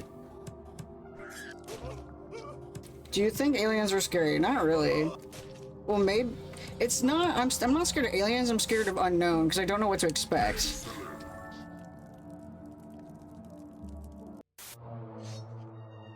Sequential slice.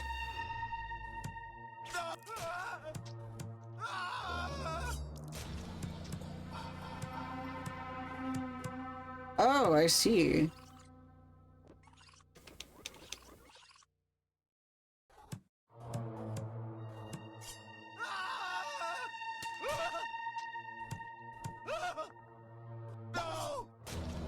That guy being there in the corner prevents me from getting stuck in that area. Good. El fuego de la muerte. Have fun playing Atlas, you furry. Whoa! Whoa! Whoa! Oh, I also got crisped. That was cool as hell. I just need to figure out how to get over there. Oh, I see. Nice. Gore-tastic. I love Gore-tastic. Tiki Trickery. This game also has a sequel, so if I enjoy it enough, maybe I'll play the sequel at some point. Yeah. Yeah. That's what Lucy sounded like as she descended into the basement. Excellent. Solve within 6 turns. Alright, here's where my thinking has to happen.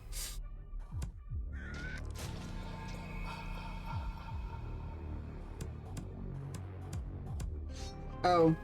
Okay. I was so close.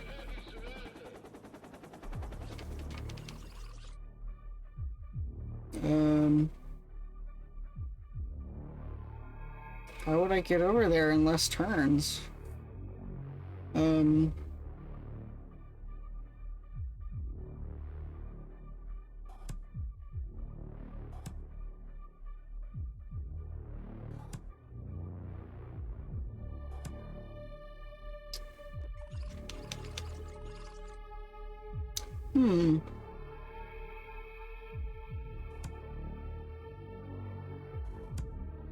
No.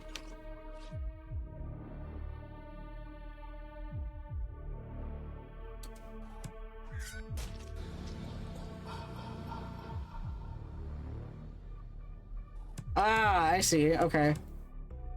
Isometric thinking. Murderlicious. Delightfully devilish. A hole? Alright. I have to avoid the hole. Oh, this one's just like those phone app games about being stuck in a parking lot. Don't dig straight down. Did you not pay attention to Minecraft?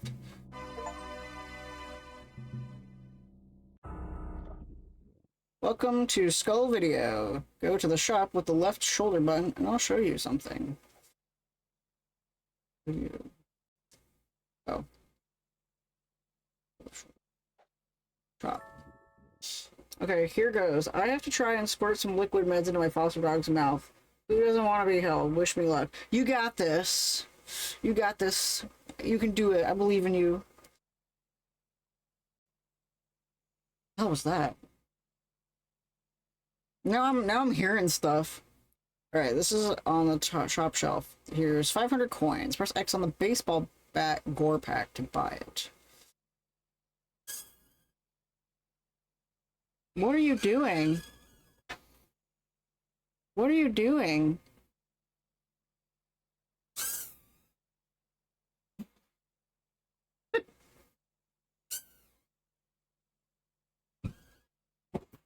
Oh, you bought a drone? Oh, you bought a UFO drone. I don't like that sound. I don't like that sound at all. It kind of hurts my ears. You want to show it off to chat without... Please don't fly it in here. You're gonna break something. You're gonna break me. You can't drive it. Yes, I can. That's how good I am at driving it.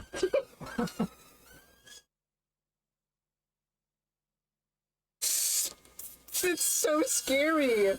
I don't like that sound.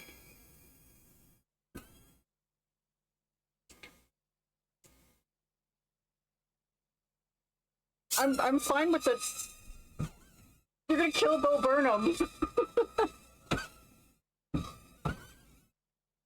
You not believe? I'm fine with the floating, glowing UFO. It's the sound I don't like. It's so high pitched.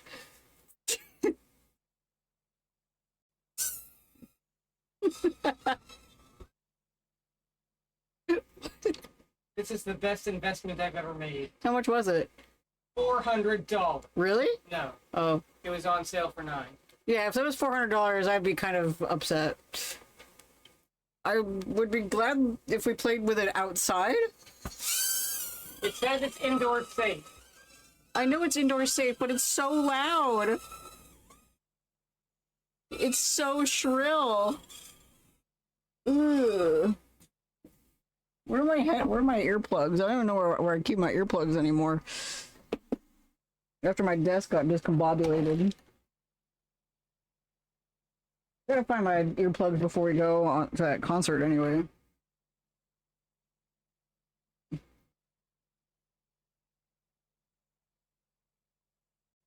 How's the cat reacting to it?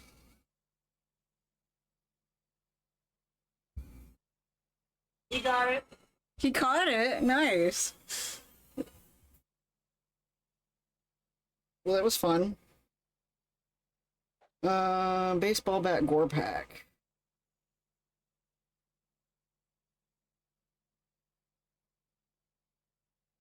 I'm assuming that's slugged. From the 9th inning of hell, it's time to even the score. Here are your gore packs. Special kills you have earned. Now let's head over to the killer shelf. Okay.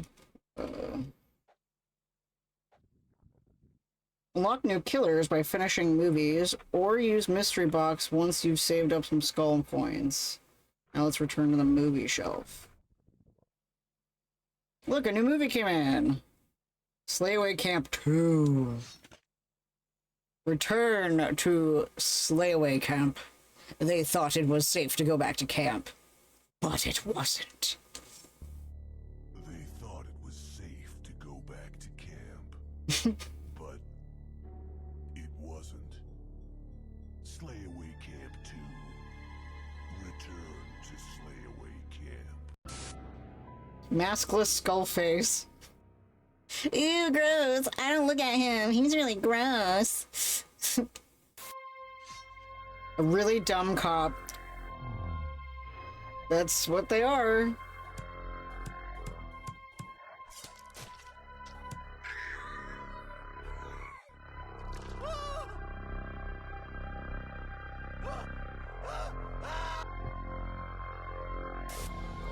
Yeah, I'd gladly play with that if I had my earplugs in.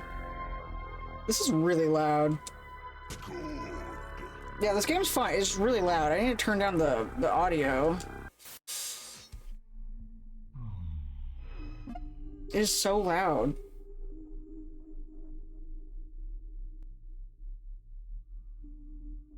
Alright. Oops. I drowned.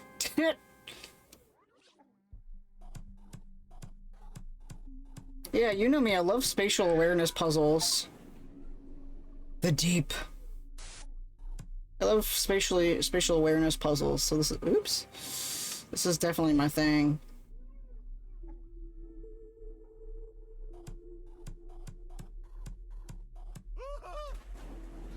That's what you get for going fishing. Splatterlicious. Boom. Right to remain deadly.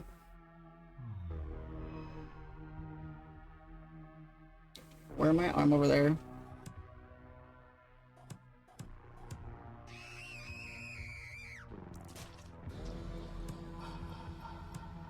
Now I need to figure out how to get over there. Oh, wait. Oh, right, I see, okay.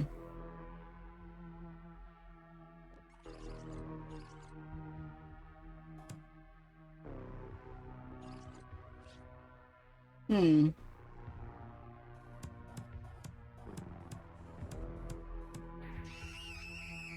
Yeah. That's what you get for being a horny teenager. Yeah, so I can't figure out how I would kill that one cop. Because he has a spot in front of him. Triple truncheon.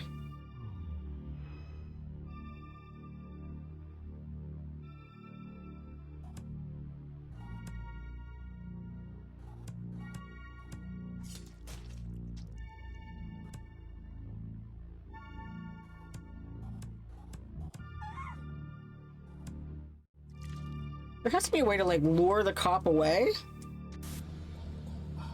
Like...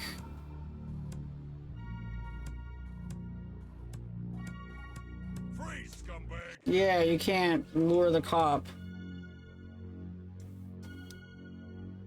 Oh, cool. Stop Yep. right there!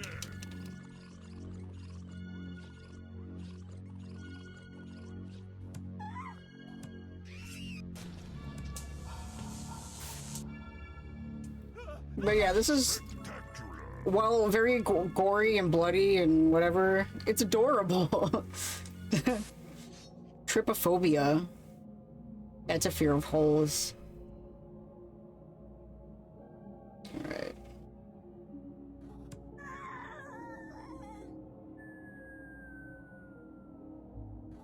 Oops.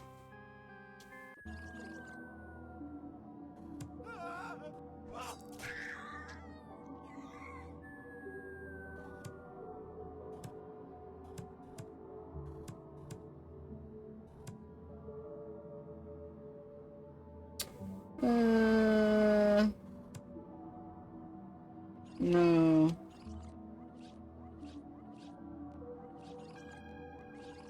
Yeah, I have to kill this one first. No. 'Cause if I kill that one first... There we go. Got it.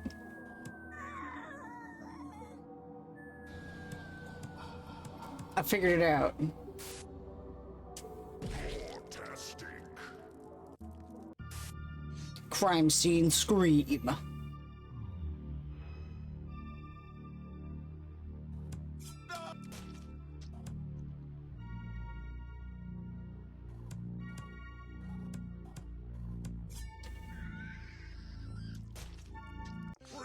Oh, right.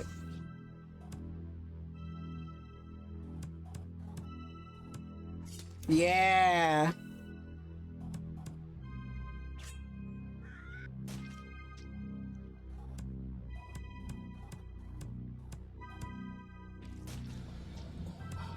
Nice.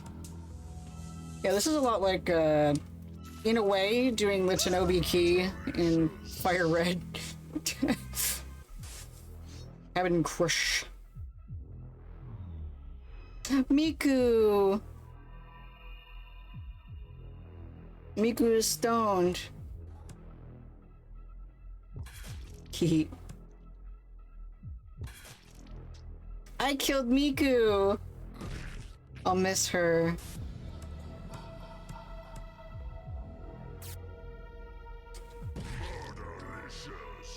Yeah. Forest Frenzy. Solve within 7 turns. Okay.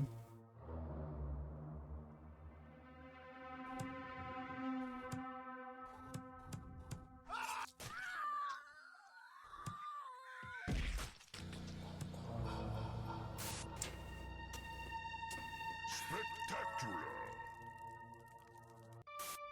Bookcase Blues.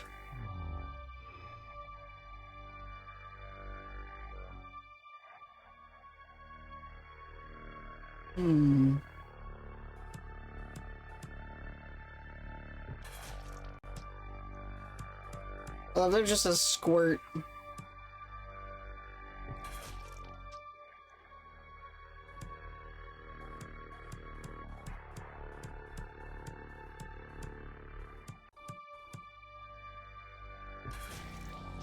Yeah. Kill crazy! Hot Springs. Havoc.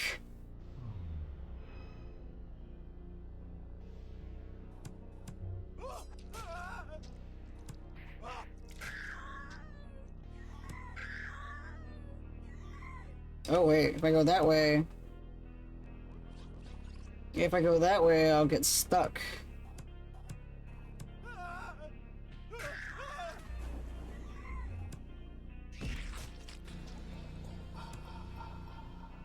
Yeah.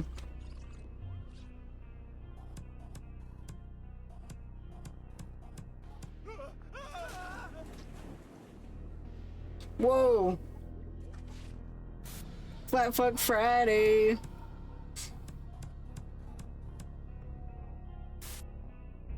Fantastic. Swimming hole horrors.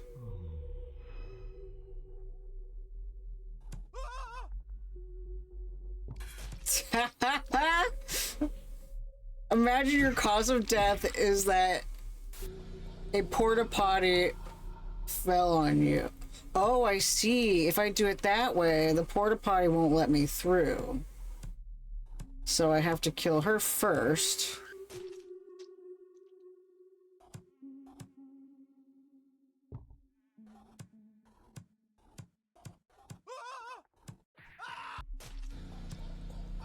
There we go. Splatterlicious. Slash the victims before the SWAT team arrives in 6 turns. Okay.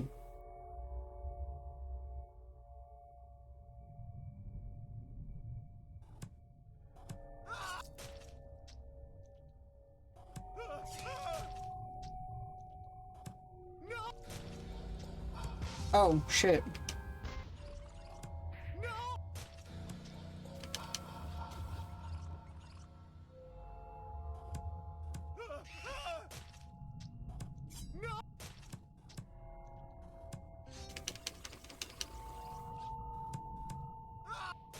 No, wait, I think I have to go this way. No, that wastes my...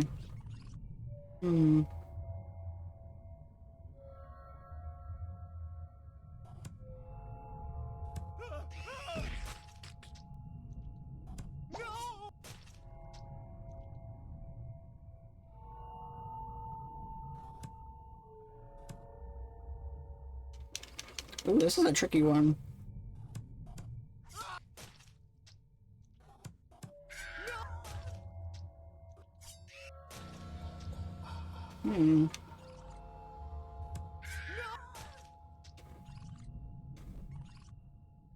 Because if I go that way, I burn.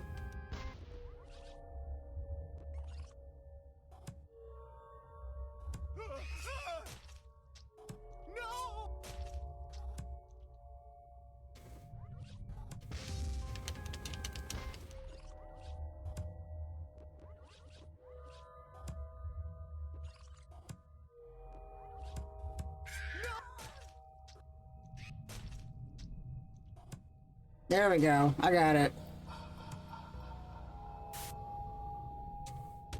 Splatterlicious. Please, make it stop.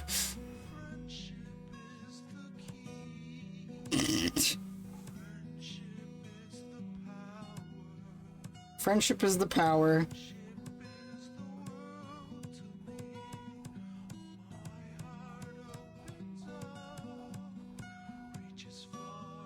Oh.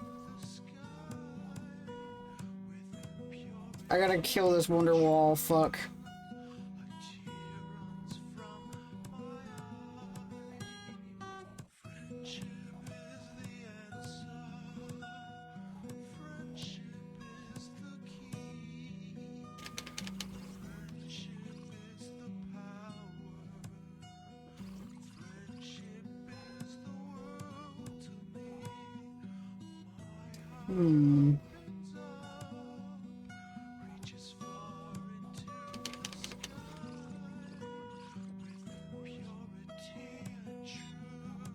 There we go.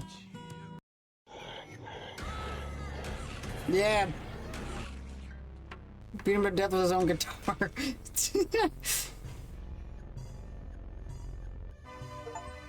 No one likes the douchebag with a guitar at the party. You're not cool.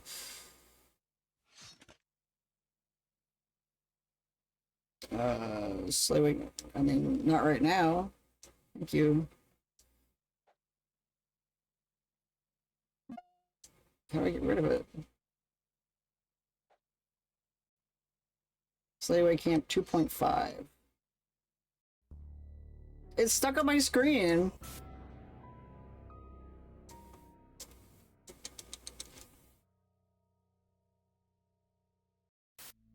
we get? There we go.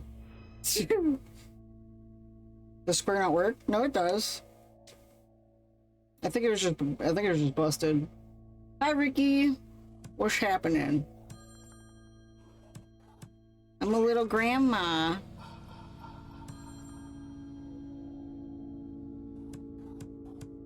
Oh, okay. I can use the phone as a way to kill or distract the cops. Nice. I'm Leatherface, but I'm grandma.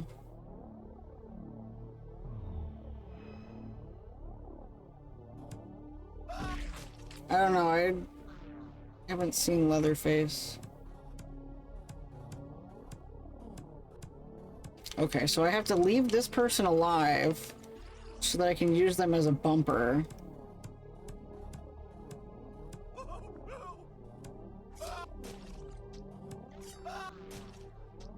Oh, yeah, Texas Chainsaw Massacre, I see.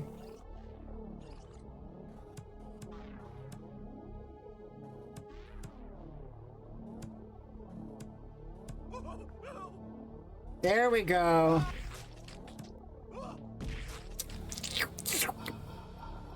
I love the slurpage.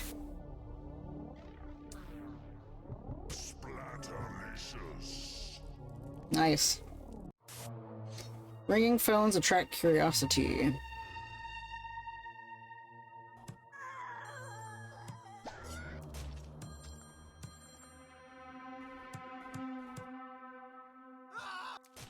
Boosh.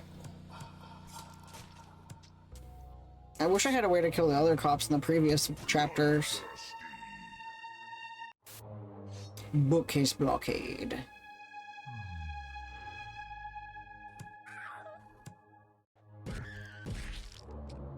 I love how the cat's just sitting there like, damn.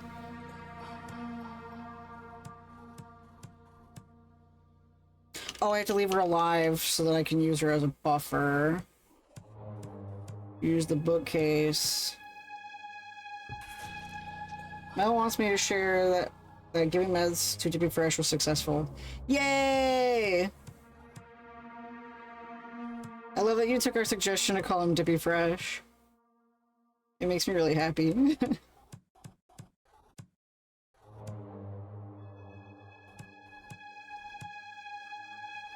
Well, how am I supposed to get back?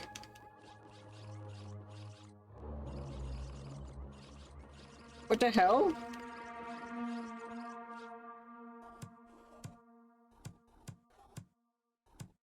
I think I do that.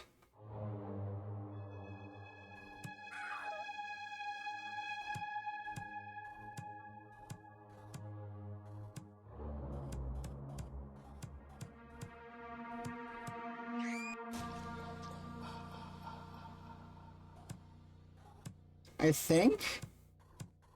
That doesn't seem right.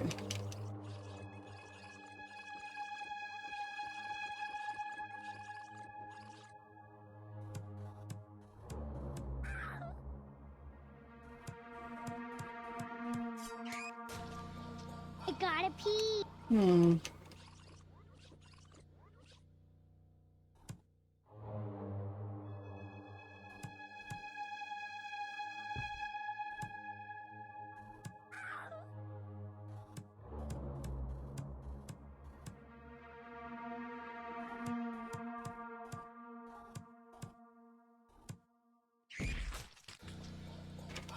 I don't need it. I'm a good boy.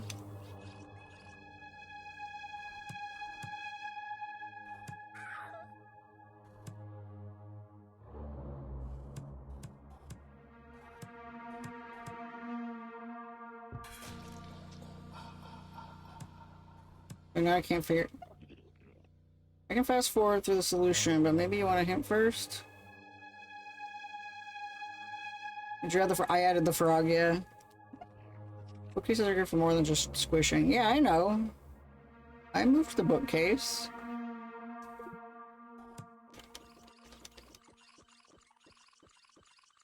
I moved the bookcase in a direction.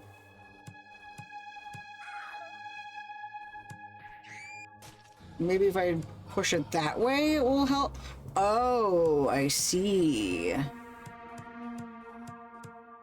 Well, now I gotta figure out how to get over there.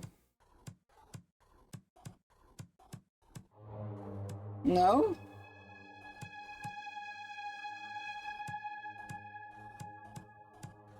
I don't know how to get back to the starting point.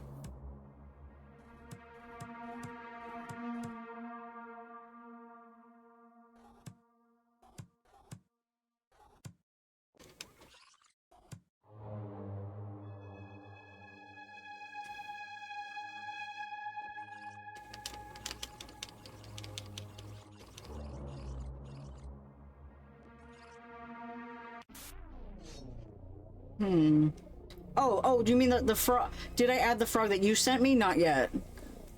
There, I was confused because there was a thing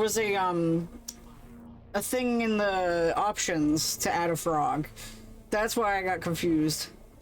Yeah, I'll add it tomorrow. I am having fun. I love puzzles. I'm a freak for puzzles. I spend most of my time just doing puzzles whenever I'm anxious or bored. Today I beat a nonogram game that I've been playing for a while called Murder by Numbers. That game's really fun.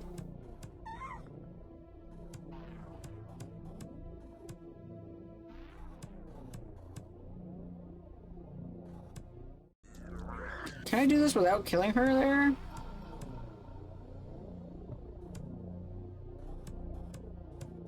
Because I can't seem to figure out how to get to that spot.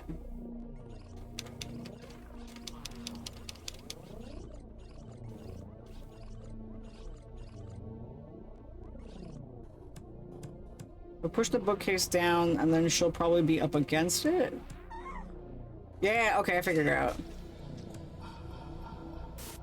That took way longer than it needed to. But yeah, like I'm a freak for puzzles. I'm always doing puzzle games at different times. It makes me feel alive. Yeah, maybe I'll do better if I'm not in isometric.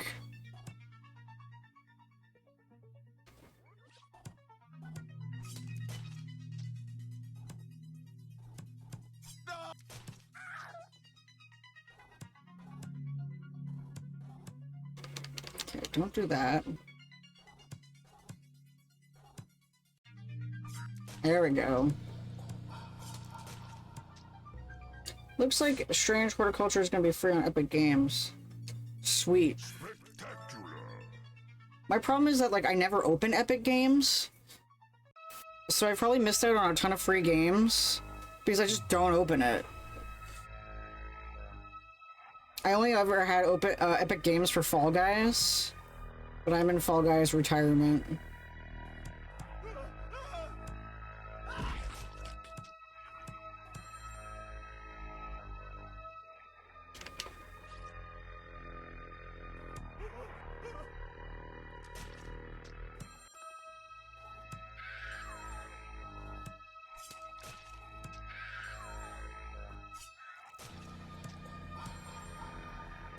Okay, so that cop just doesn't move.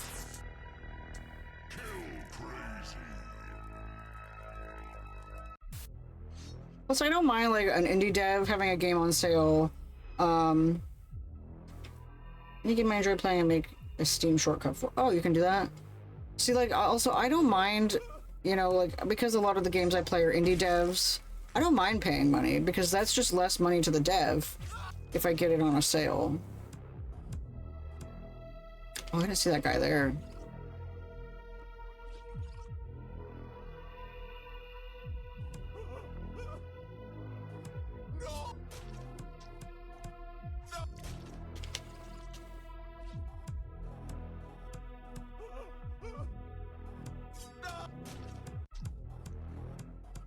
There we go.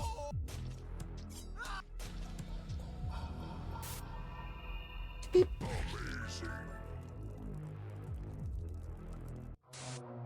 Pantry Panic. There's like 5 hours worth of puzzles I've read.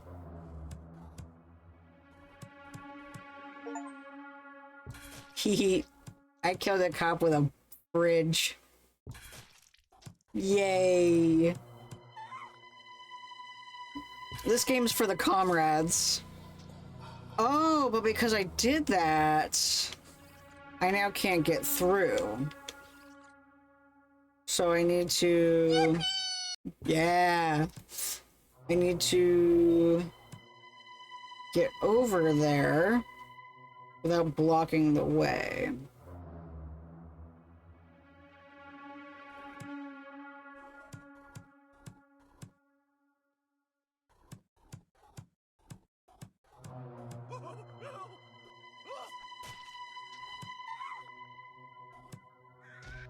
Perfect. Very spooky. Hi, Porter. Fantastic. This is a straight up bloodbath. I hope that Porter's having a great day.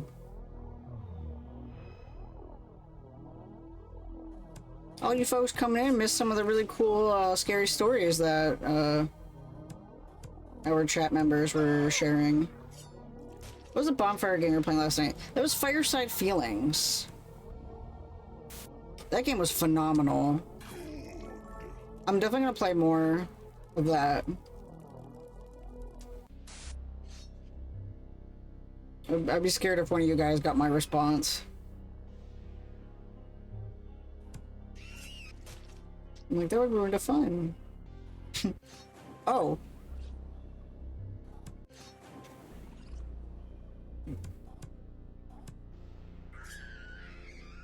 That's weird.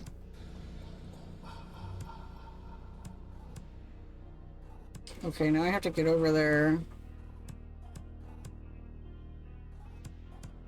Somehow. Today was pretty great. Played and beat Pokemon Platinum again, catching up with Ocarina. Nice. As a fan of Ocarina, I hope that replaying it is therapeutic for you. Okay, that doesn't work.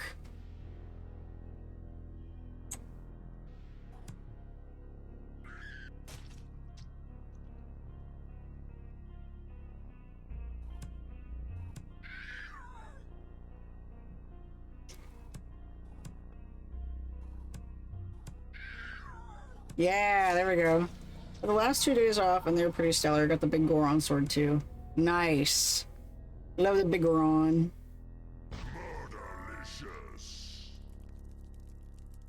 I have a little more than a week. I guess tomorrow I have a week until I have to return to work. And then my, time off is done. I feel like an absolute legend only having... I feel like an absolute legend only having to work, one day next week. Like, Holden's back. I'll be like, not really. I was also playing Platinum, and then I just kind of forgot that I was playing Platinum.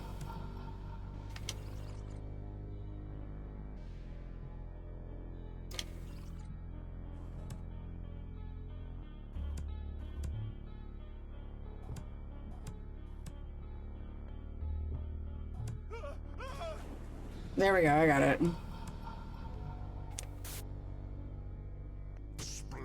It's like my platinum file is like last played March. Then I have another time where I played April. And then I had a time I played like last week. And I'm like, every time I'm like, what did I want on my team again? And then I just forget. And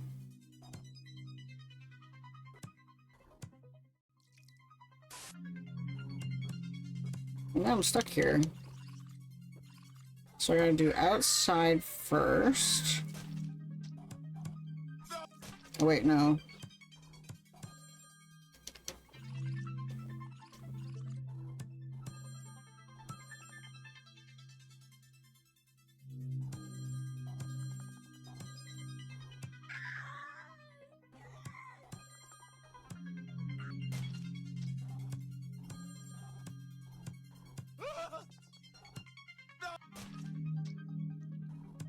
But now I can't get back in there. So I need to keep that person there.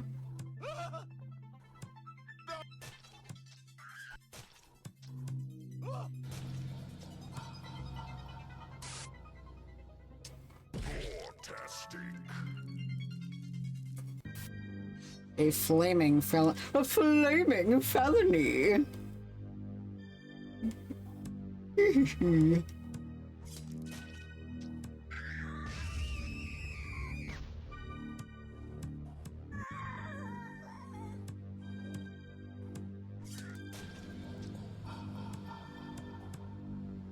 Oh. Because then... Oh, wait.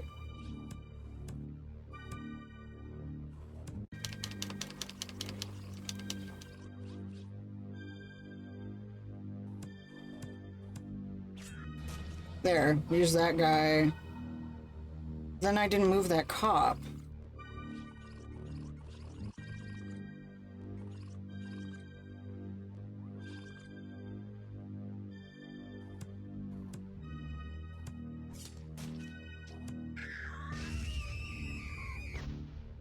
Yeah.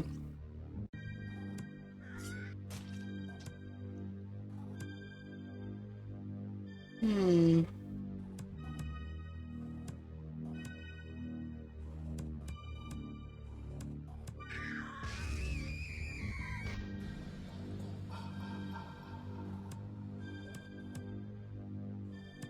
Yeah, now I can't get over there without burning myself.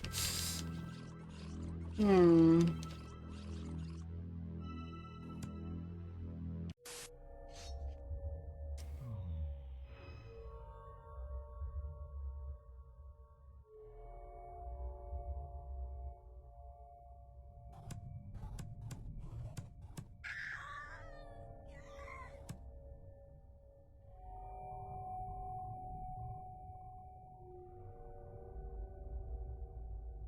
Hmm.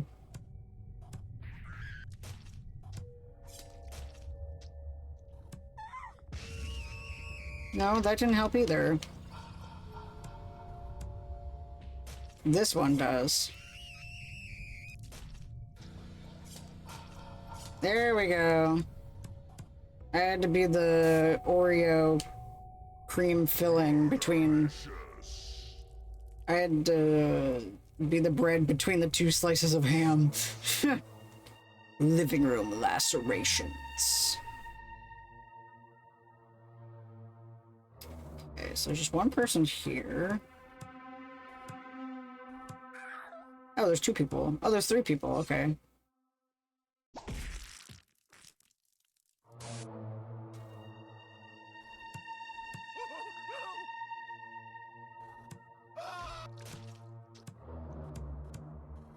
I like how brain dead a lot of these characters are animated or designed. Well, now I need to figure out how to get in that little niche.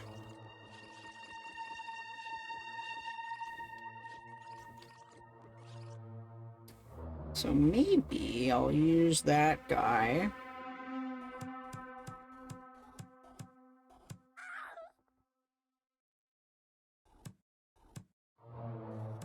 Oh no, the other way.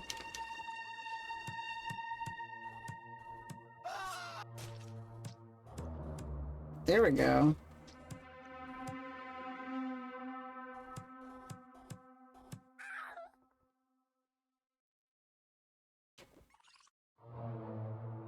Um...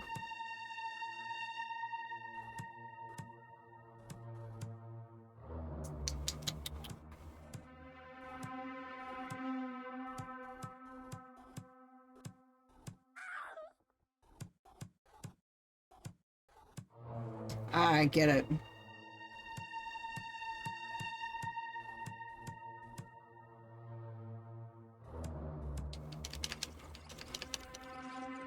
I have to... scare them over that way. But then land from above. So don't kill them that way.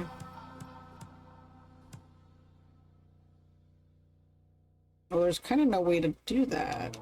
Because I killed that other guy.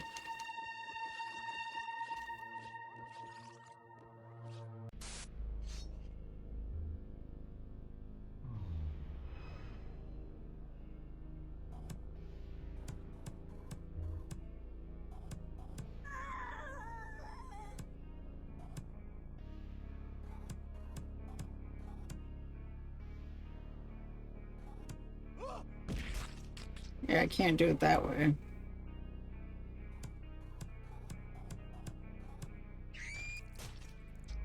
I won't be able to get back if I do it that way either. So I need to use their position here.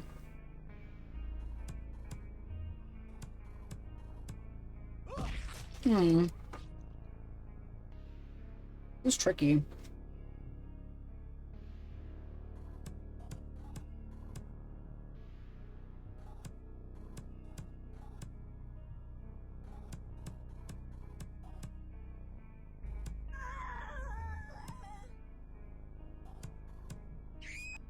Oh, I need them to be alive there.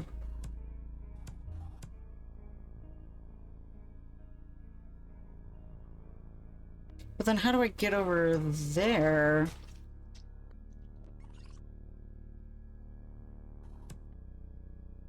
Oh, I see.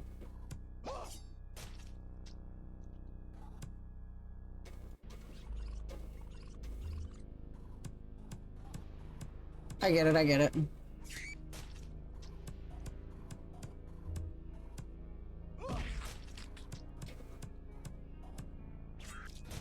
There we go.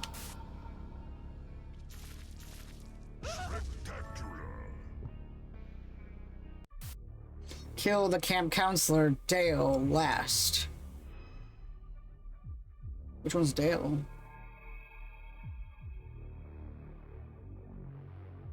I assume Dale's the one in the back at the lumber muncher?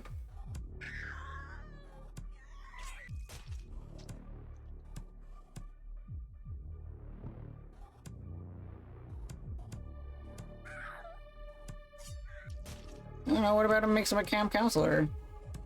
He's not wearing a uniform.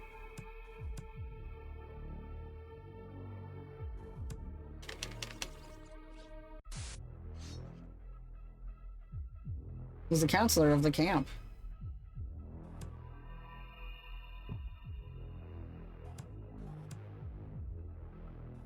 I love all these stoned kids.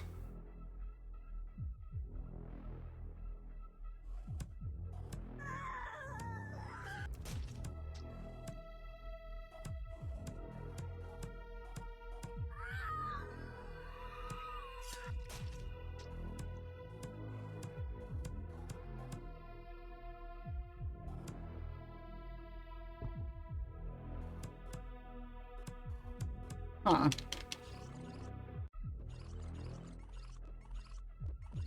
How would I get in there is the question.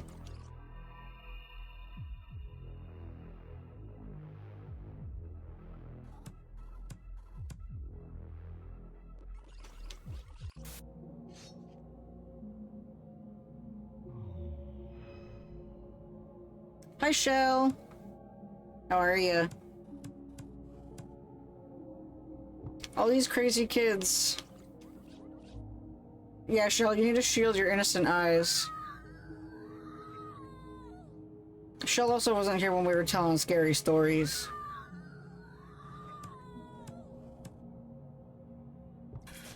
Squid.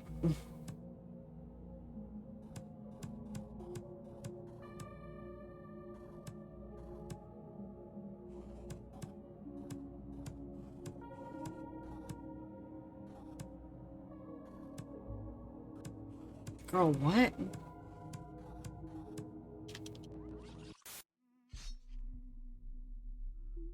This is a tough one.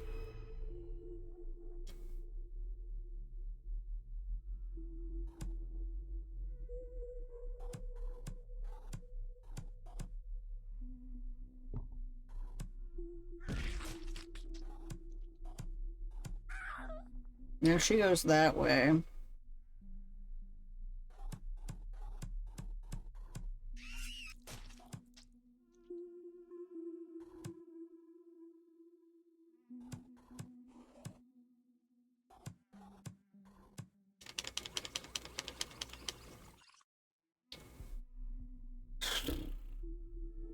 Yeah.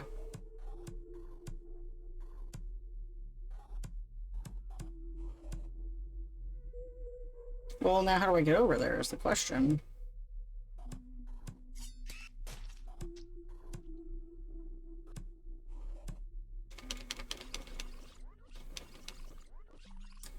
I want you to know that about at least 20 years later, I finally realized and understood the joke of Patrick living under a rock while playing Battle Bikini Bottom Rehydrated.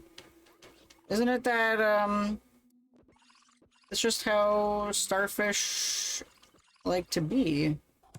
Is it not? Starfish like living under rocks? But also, like, yeah, it's part of the joke. What, are you living under a rock? Numb nuts.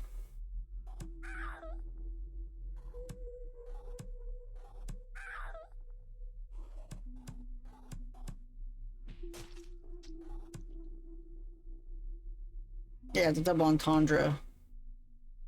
She speaks German, not French. Yeah, I can't quite get this one. German does not have that saying, that's true.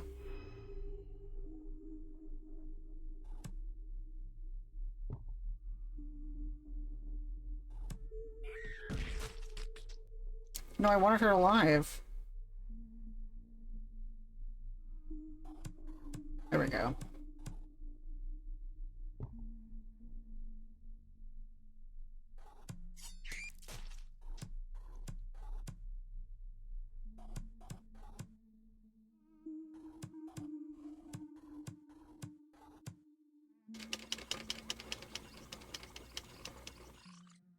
What, knowing German is a skill issue? Sure.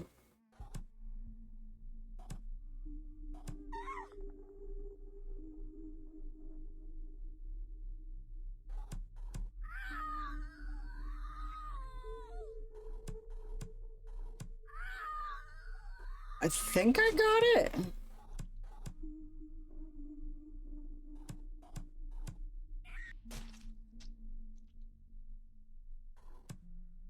No.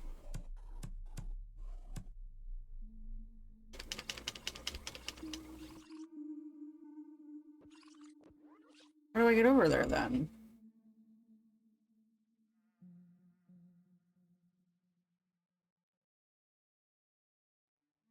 I need to do this backwards. I need to like...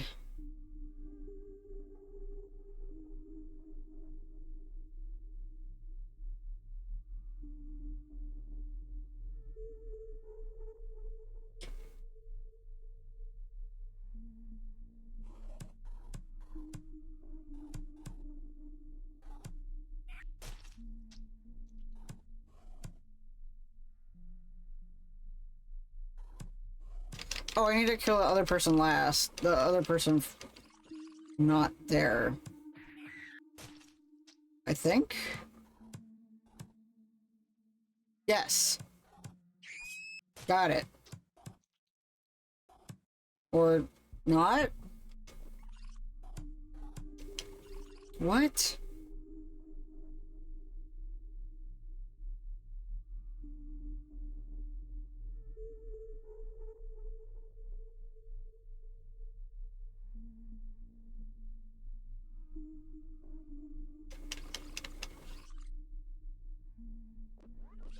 I'm so confused.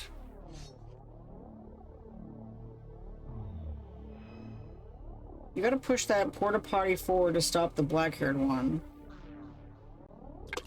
Oh, thank you. Take my order. There are three the far right porta potty. That's what I call Congress. Like that? I hate water, especially wet water.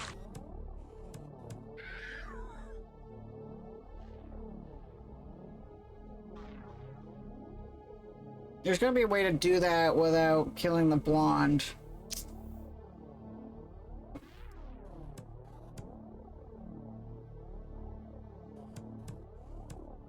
Yeah, because I gotta push over the other one first, so I get it now. I have to push that one over, then push this over.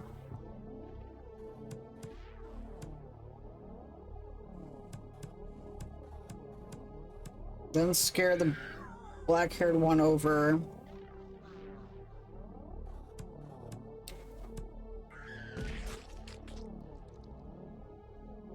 Right?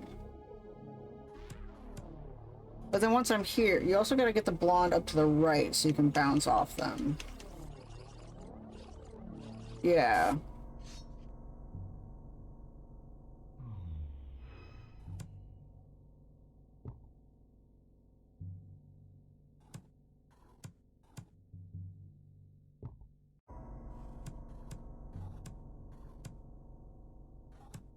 That's not how I want to do that. Like that. There we go.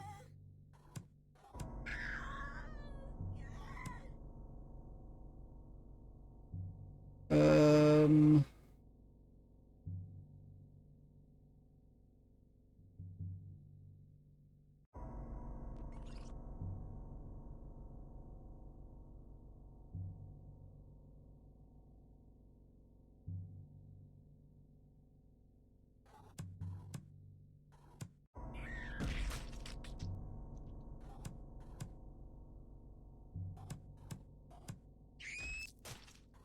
But then I'm there, and then I can't go that way.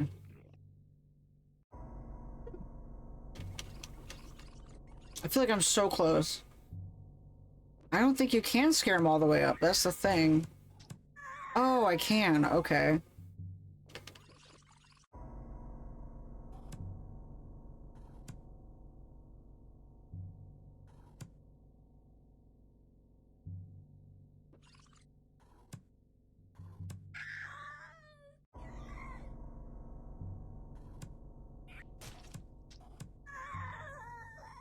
Okay. Oh, okay, I see. Yeah.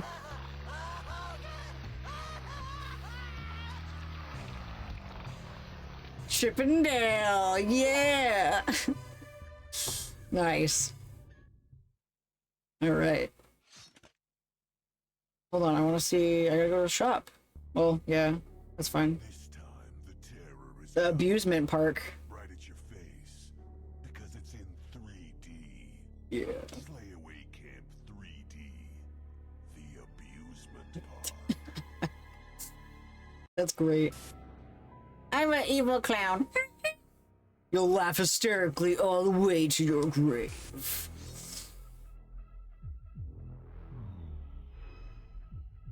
Reminds me of Tucker and Dale versus Evil.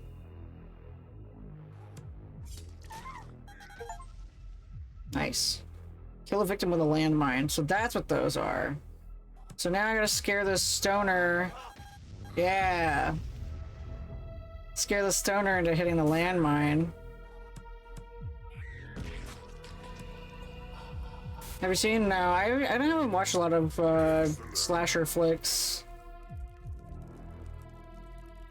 It's not that they don't scare me, it's just like, I don't find them stimulating. They're not intellectually stimulating.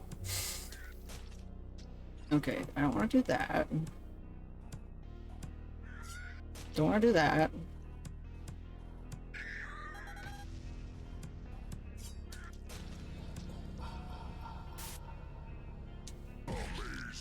But I do like suspense horror and psychological horror.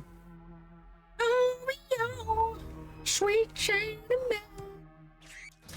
A doc walked up to a lemonade stand and he asked the man at the stand. Aw, then today just wasn't your day for stream. You came in for comfort and I gave horror. Oh, see, now I can't get to the spot. You came here for comfort because you were having a tough day. And now I'm out here doing nothing but horror. Nothing with jump scares. Yeah, I don't know if you've seen how I react to jump scares. They make me laugh. Because they're kind of predictable. I'm just like, LMAO, really? Okay, don't do that one. That kills her. Ah!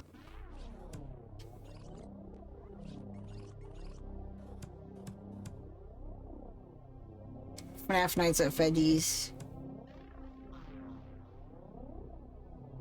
My new job training kind of made me stop recoiling at seeing blood. Oh, what do you do? What do you do now for work? 5 FNAFs at Freddy's. Nope, not that way. Shell's a killer clown for employment. I'm trying to imagine Shell going Joker mode. Jill's trying to teach her how to use makeup, and then she puts the lipstick on the same way the Joker does. She puts on too much concealer. Everything in the movie happens due to miscommunication and assumptions. That's just real life.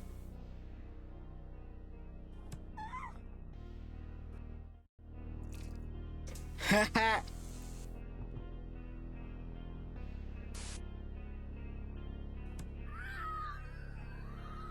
I definitely did this in the wrong order.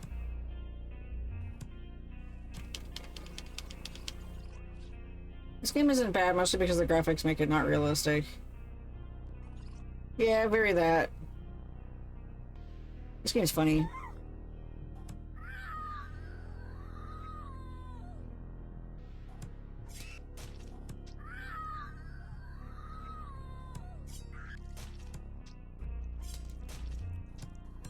Perfect.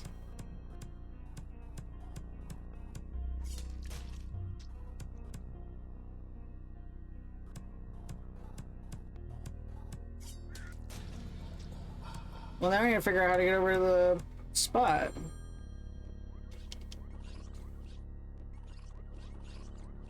I kind of need the cop there.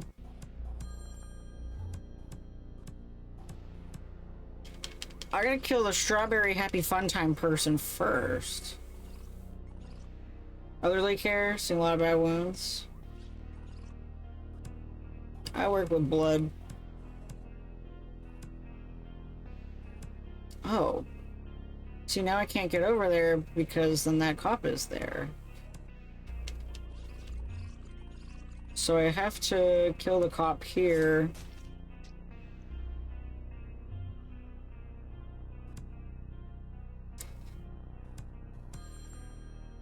Little Nightmares was way worse. Maybe it's just because I haven't really been watching. Little Nightmares was kind of terrifying. You saw how amped I got playing that.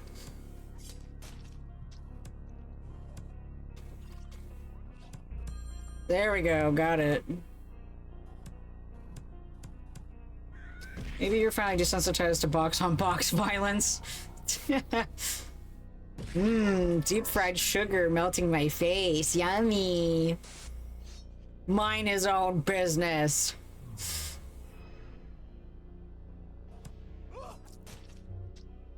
Oh, I didn't know there was a guy there. There we go.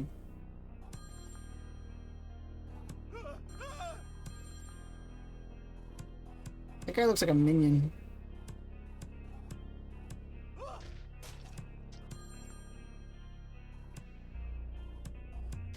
Huh? Hold on.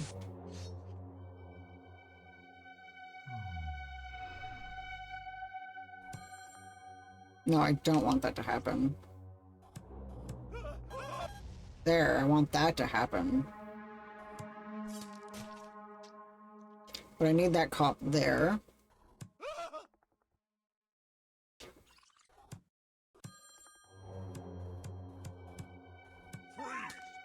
Oh, no, I don't need that cop there.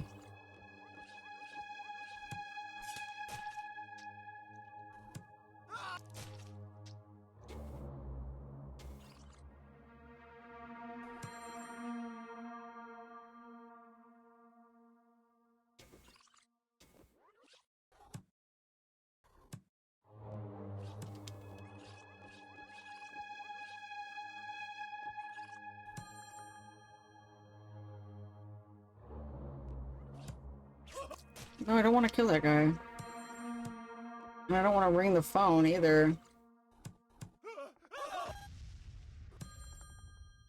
Maybe because you're the killer and trying to strategize the terror of a killer coming after you. Yeah, now I'm trying to imagine some kind of horror story. Trying to imagine a horror story like that where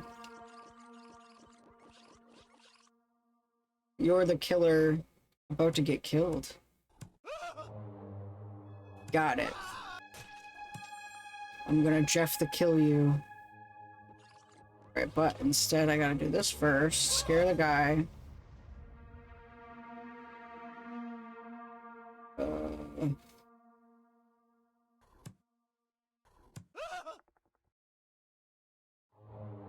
Now how do I get him back up there? Oh, like that. Duh.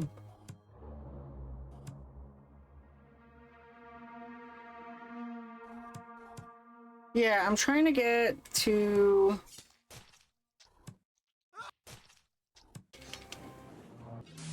What I'm trying to do is lure the policeman after I've exploded the other guy. But I'm trying to figure out how to... You know, that happens. I had it? Shit. I went this way to cause the explosion. And then I lure that guy. No.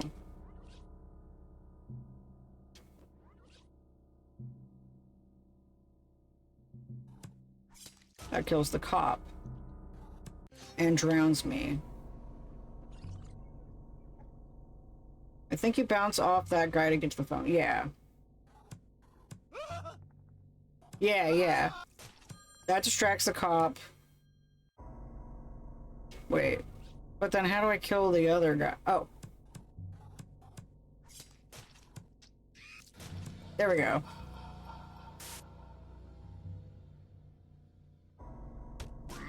Bloodthirsty. Yeah. Laceration Labyrinth.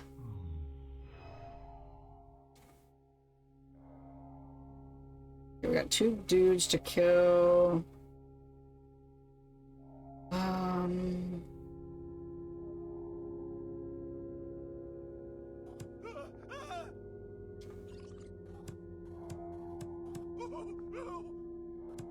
Maybe. I don't want to bring that guy that way. Or bring that guy that way.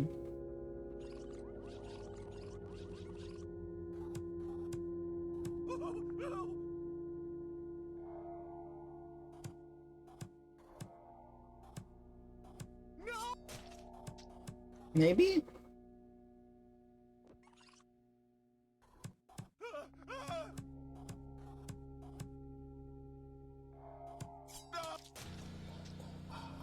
Yeah, because now I am unable to get out of this part without a guy alive. Enjoy the folklore, but not the scary. Oh, that's okay.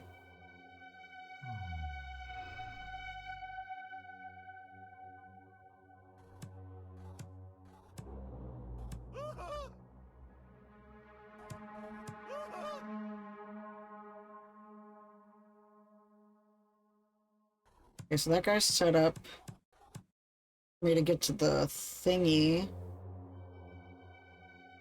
But now I need to set up the other guy.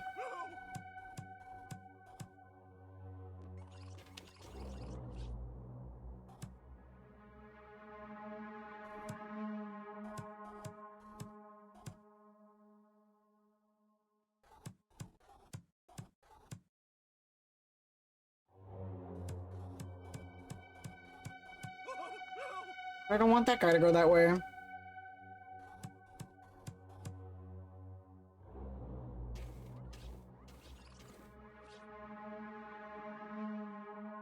Because then I have no other way to get back up. So I have to not scare that guy first.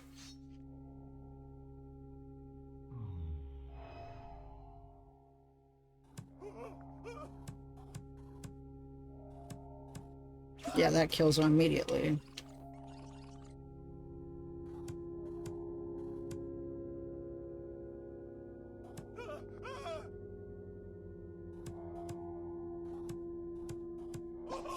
No, that's not the way to do it.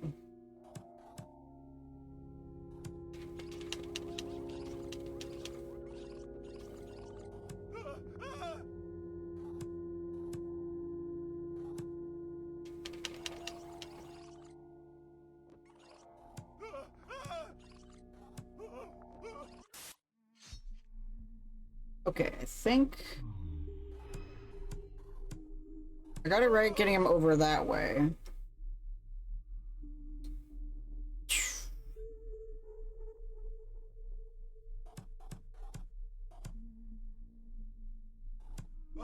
No.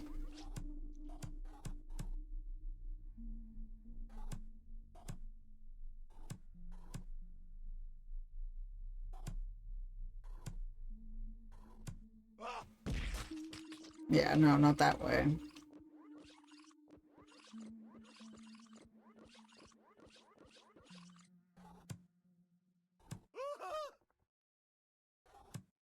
Yeah, because then that kills him. So if I go back this way, that brings him down.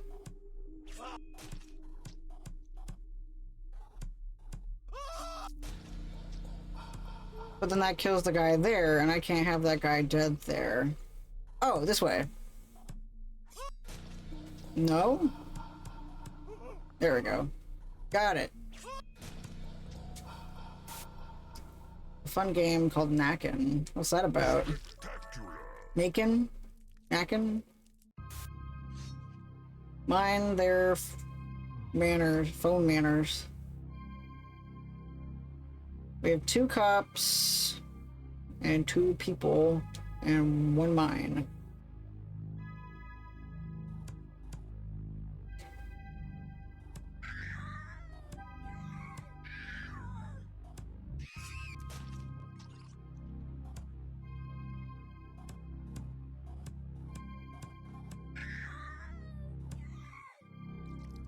Beep. The creature game. Yeah, I have to figure out how to blow up that spot.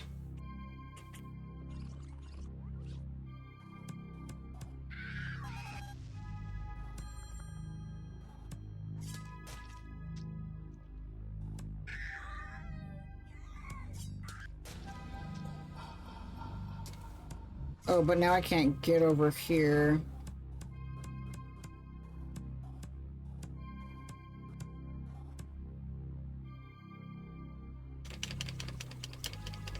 So there's someone I have to keep alive.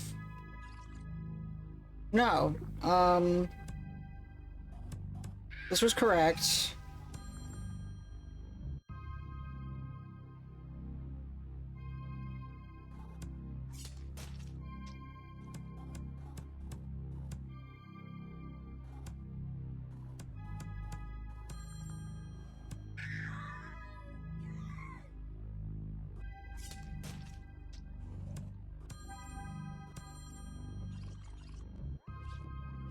Yeah, I gotta keep the cop alive so I can bounce off of him.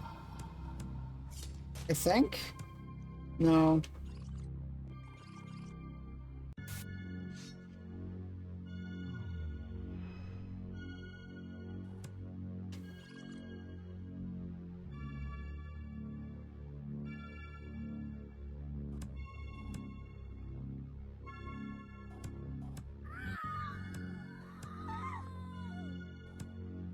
Nope.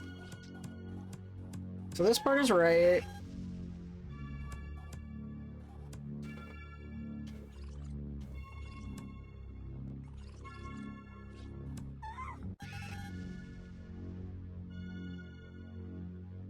Hmm.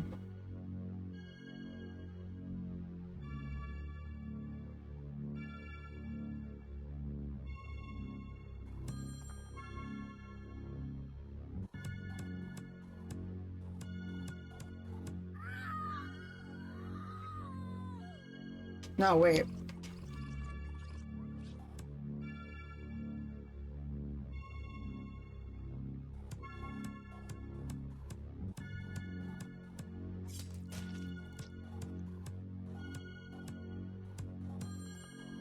No. Yes. There we go. Got it. Headbooks.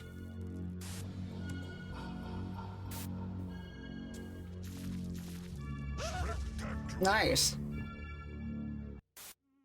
Mind manipulation.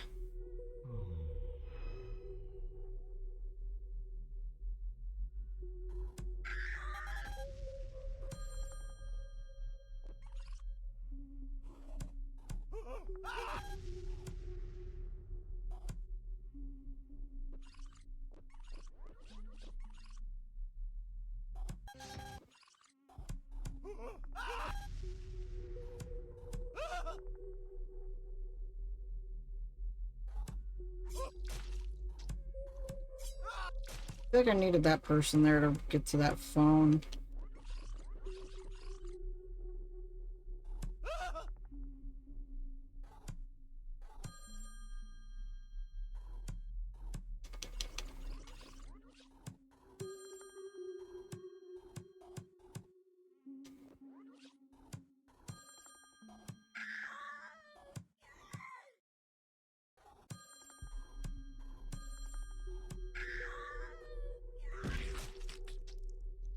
But then that doesn't explode that.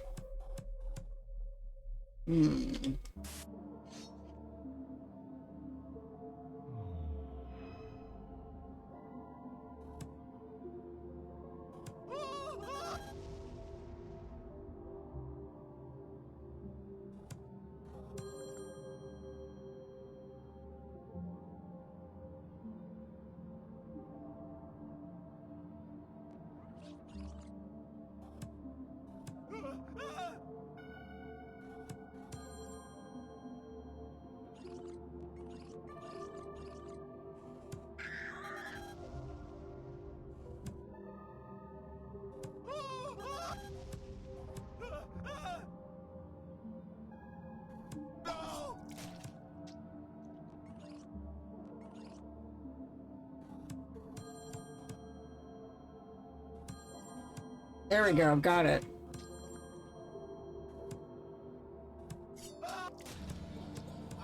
Ha!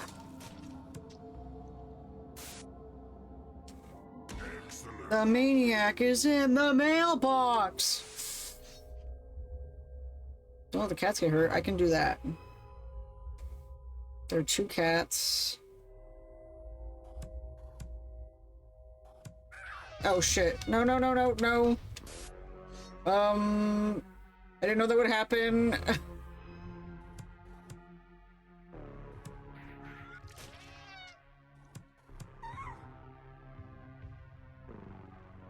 How could it? I don't know. I didn't know that would happen.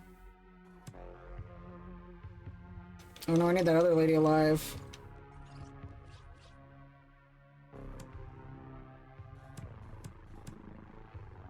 No, I only have 2 options. Which is go to the right, and that's bad. Go to the left, and that just startles the cat, but doesn't hurt it.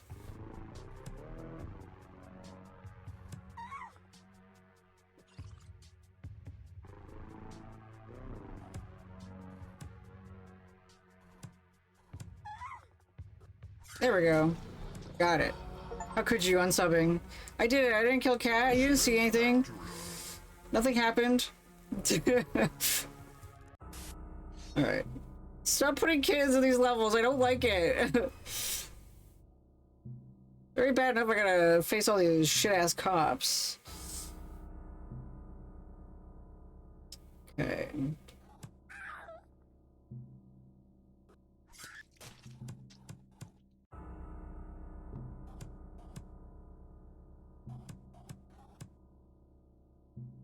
Oh no, I fucked that one up.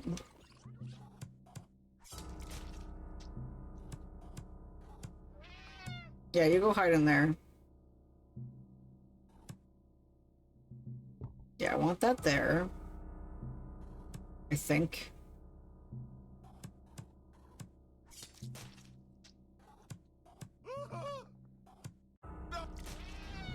Yeah. No, don't do that, don't do that!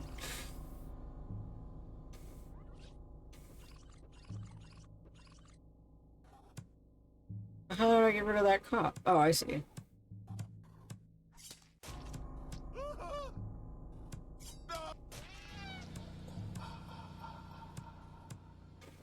No?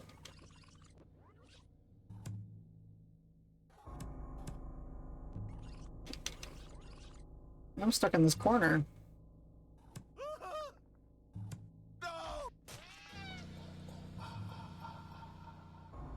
Oh, I gotta keep this cop alive so I can kill this cop and then get in there? No, I almost had it. No, no, no, no, no, no, no. I almost had it.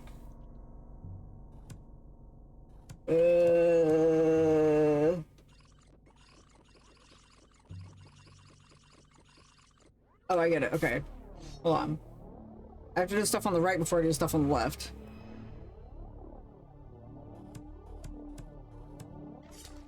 No, wait. Scare that guy.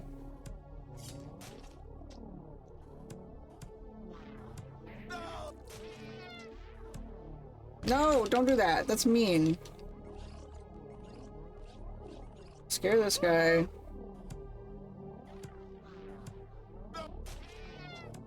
Then kill that cop. Kill that cop. But then how do I get back in?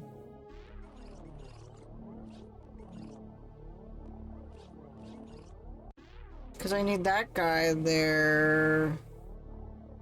That cop and slut. No, that's right. Kill this guy. Kill this cop. No, because I gotta scare the other cat back into its hidey hole.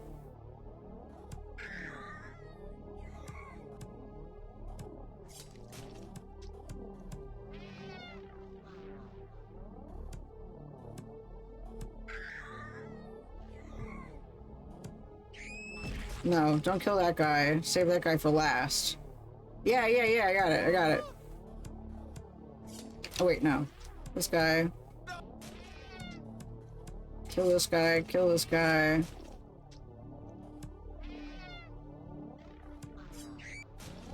But now I can't get back in. No.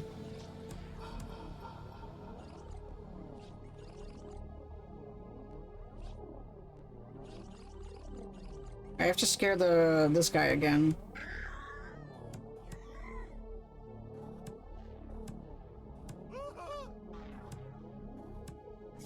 No, wait. Got it. Kill the cop, kill this guy, kill the Mohawk guy, and then I'm in. I've killed over 100 victims. Mime and Moida. I have to kill the mime. Hi Elpis, what's up? Why did I go that way? That was a bad way to start. Nope.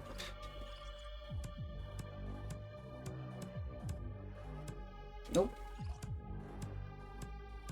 Nope.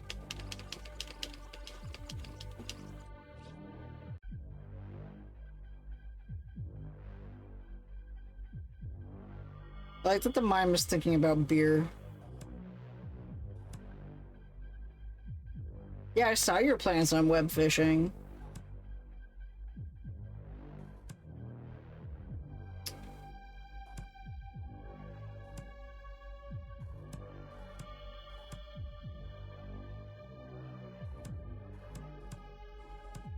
Nope.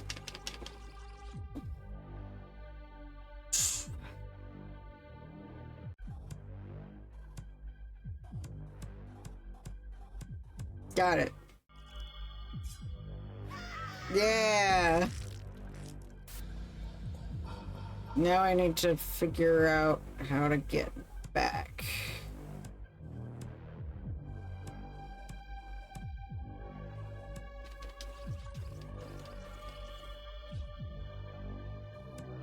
Not that way.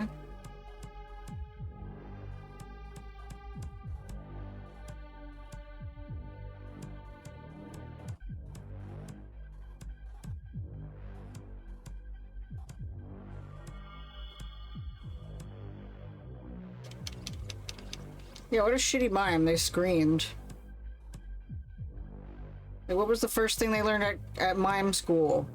Keep your damn mouth shut.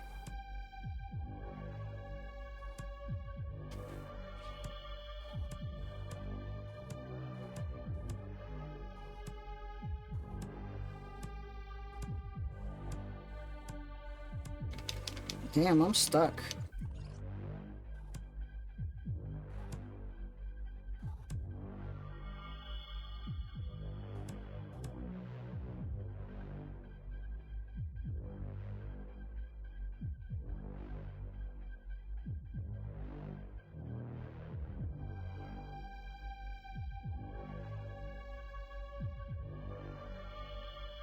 Do I have to kill the mime from a different angle?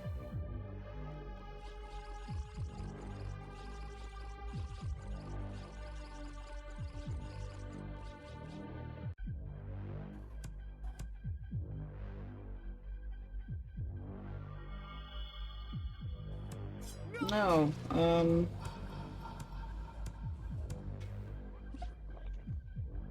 no. You see the path?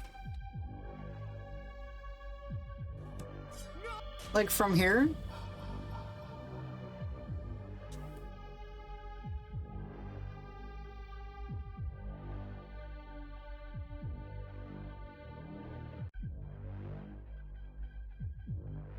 I have to come from here, but there's nothing to block me.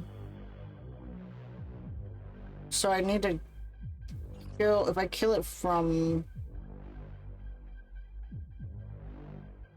this angle here, you're coming this way. But these are always dead ends. Once you're on the outside, you're fucked.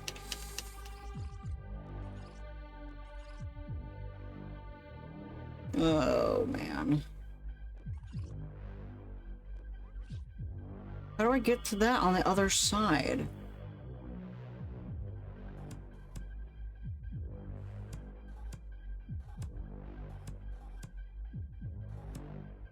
I just had it?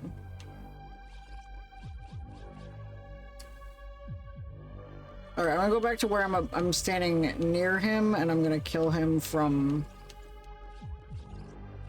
What? Oh, now I'm back at the beginning. Okay.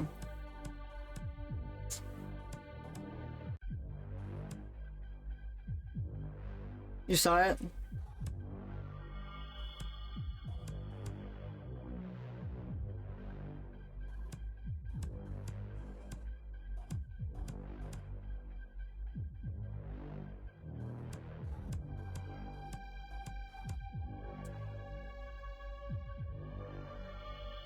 Am I in the wrong area? Okay. From here, where I am, is left, up, left. Left, up, right, down? Oh! Nice! That was a good one. I don't know why that wasn't revealing to me. Dispatch the victims before... Oh, I hate these ones. I have to think real quick. There are 2 victims... No. Or all 4 victims. Okay. I have to do it in 8 turns. My streamer could not see fence. I didn't realize that I could turn right.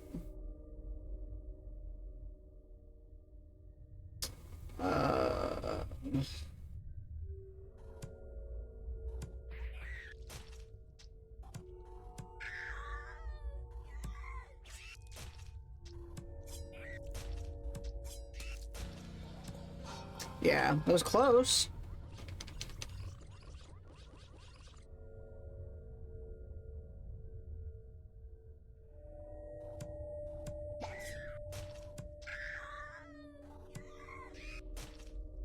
That one Doctor Who episode. There's a lot of Doctor Who episodes. Got it. I only watched the tail end of 10 and most of 11. Oh, you refer to yourself as idiot wife. Yeah. Crispy whispers are bad. Oh god, stop putting the ones with the cats.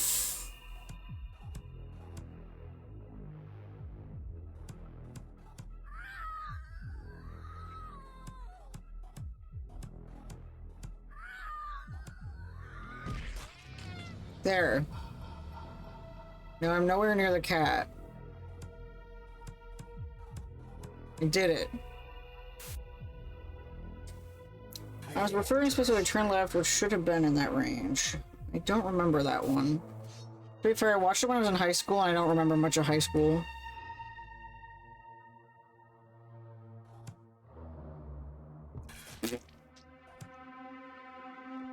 I can't squish the cop. Because if I do...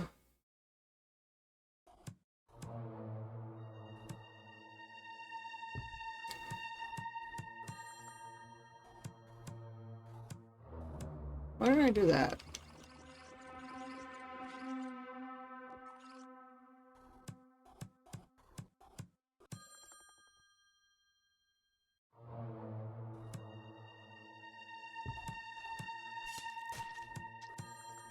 Hee.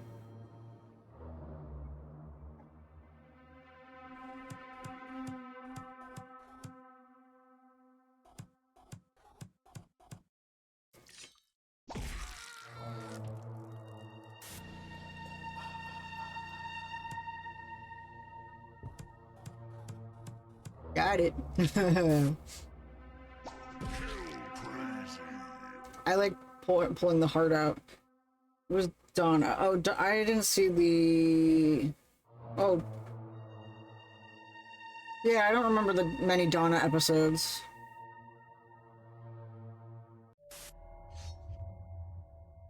I saw the Billy episodes of 10.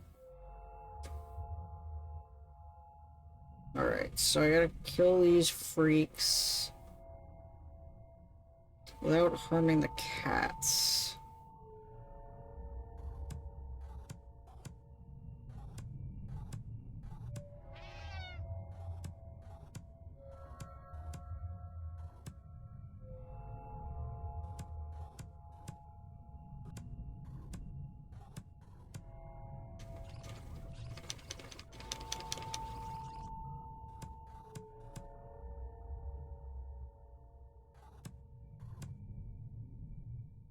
What?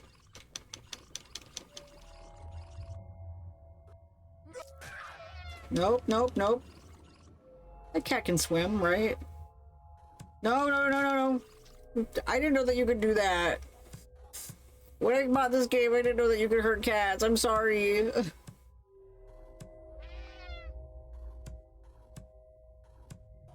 Okay, there has to be an option to turn off cat.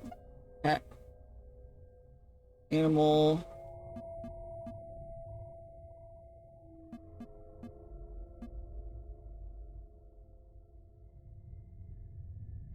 Yeah, it was Schlolometric Frog is the one that I thought was, Squid was referring to.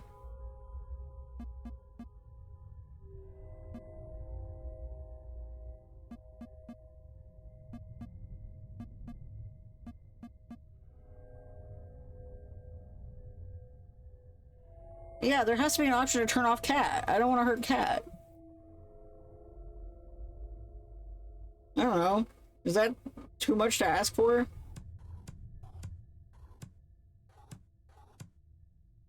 This one's tough. I'm not sure where to go with it.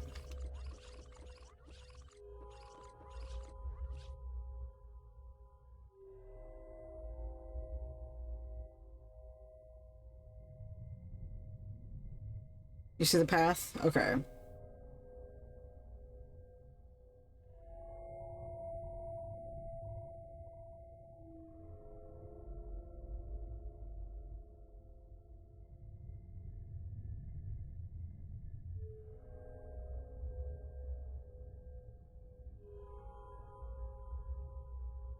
Remove them from all existence. Yeah, they're all at a, they're all happy and in loving homes in neighborhoods where there's no killers. Yeah,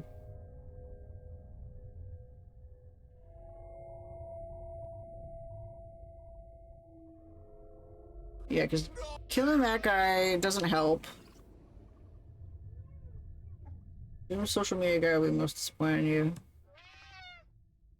So I think that's the logical step, is moving that cat there for some reason. I don't know why.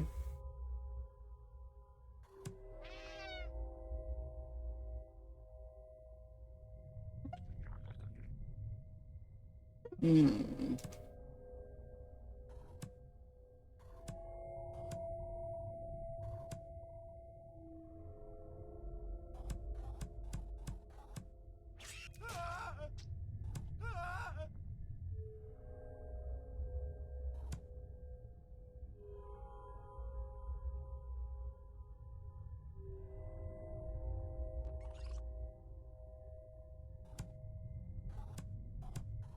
Got it. No, I didn't get it. He most certainly did not got it.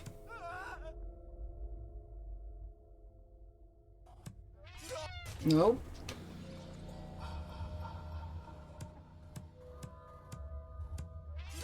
Nope. How do I move that cat without launching it? Oh, I can't kill the blue-haired girl yet.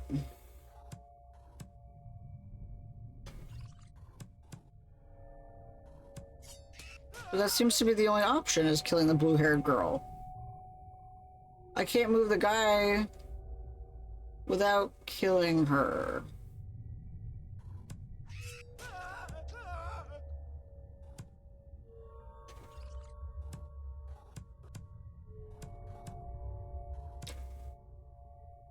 Listen, man, I also understand nothing.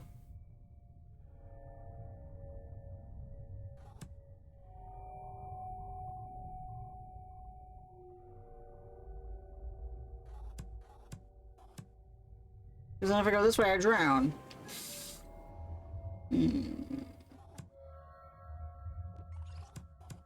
Oh, there we go. But now I scare the cat again. No matter what direction I go, I scare the cat.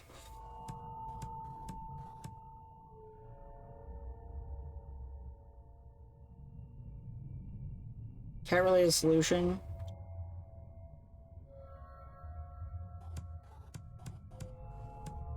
That way scares the cat up. Why did I put the other cat next to that bed? I don't know. Okay, let's start over. These cats in particular can swim. That's just what I'm saying. Alright. Scare him down.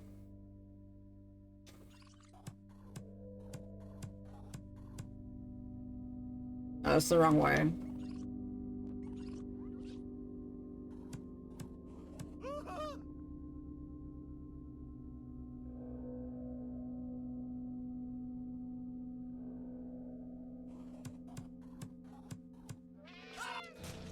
I get it now.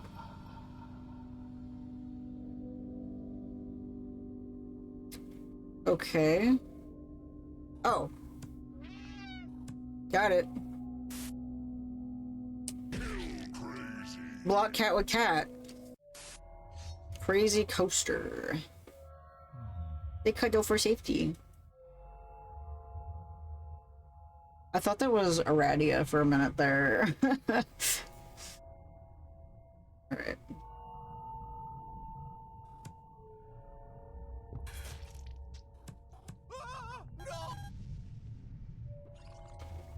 Yeah, I can't crush that person. I can't kill that person.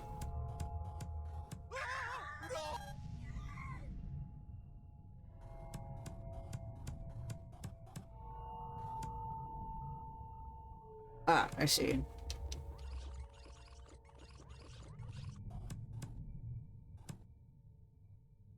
Yeah.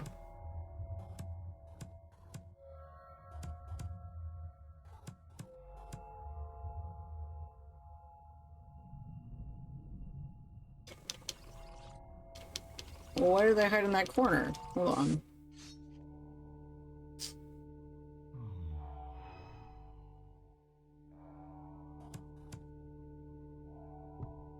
There, now they can't hide in that corner.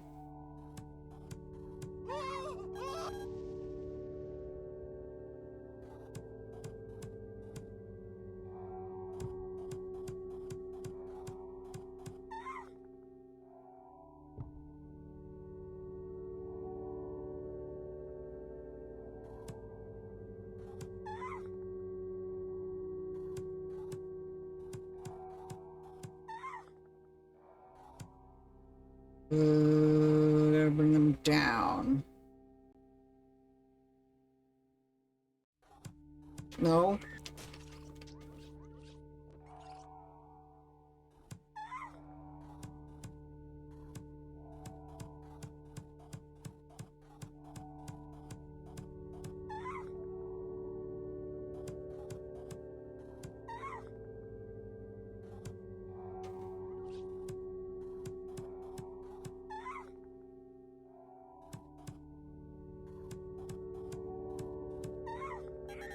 Yeah! I liked that one. Whee! Unamused. Nice. Alright. This is fun. We got so many of these left. We got like Slash 'em High. We got Faces of the Killed 3, My Gory Valentine. Hell Camp. Yippee! Yeah. And I gotta unlock all these other... Oh, these are the killers I unlocked. Never mind. I gotta buy all these other methods of killing. Like being death by chocolate, or no, not the bees, or origami. This was fun. Alrighty. Everyone who was here for this gets the quick thinking badge. Because there's a lot of quick thinking in this.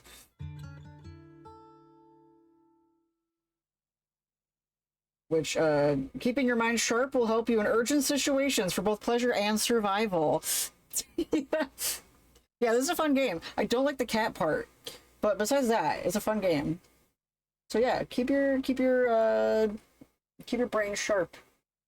We enjoyed some nice, very spooky stories from some very lovely folks. Shrapnel, me, Nana, Orville, and Editson, and Squid. All some really good spooky stories. So they get the bonus badge. So, unless anyone else has another story, I'm gonna rate off. But Camp Bulba will be back on Monday. We will have a presentation from Orville. Keep your brain sharp and your dick sharper. I don't have a dick! No! But either way, we'll have a presentation from Orville about different birds. We'll be playing Morel's the Hunt, and some other things. And also remember that if you want to get the Best Buddies badge, all you gotta do is tell me about something in general chat, or next time I stream, or whatever, or in socials, about a time that you did something nice for a friend within this week. So, alrighty. Lots of people are live today. Let's see. That was a general statement, though. You're welcome to try and sharpen other body parts. You bet. I'll do it right here, right now. Ow! My finger! Ouch! It hurts. Oh no. Alright, I'm having a hard time picking. There's so many people live, and I don't know who I want to pick to raid.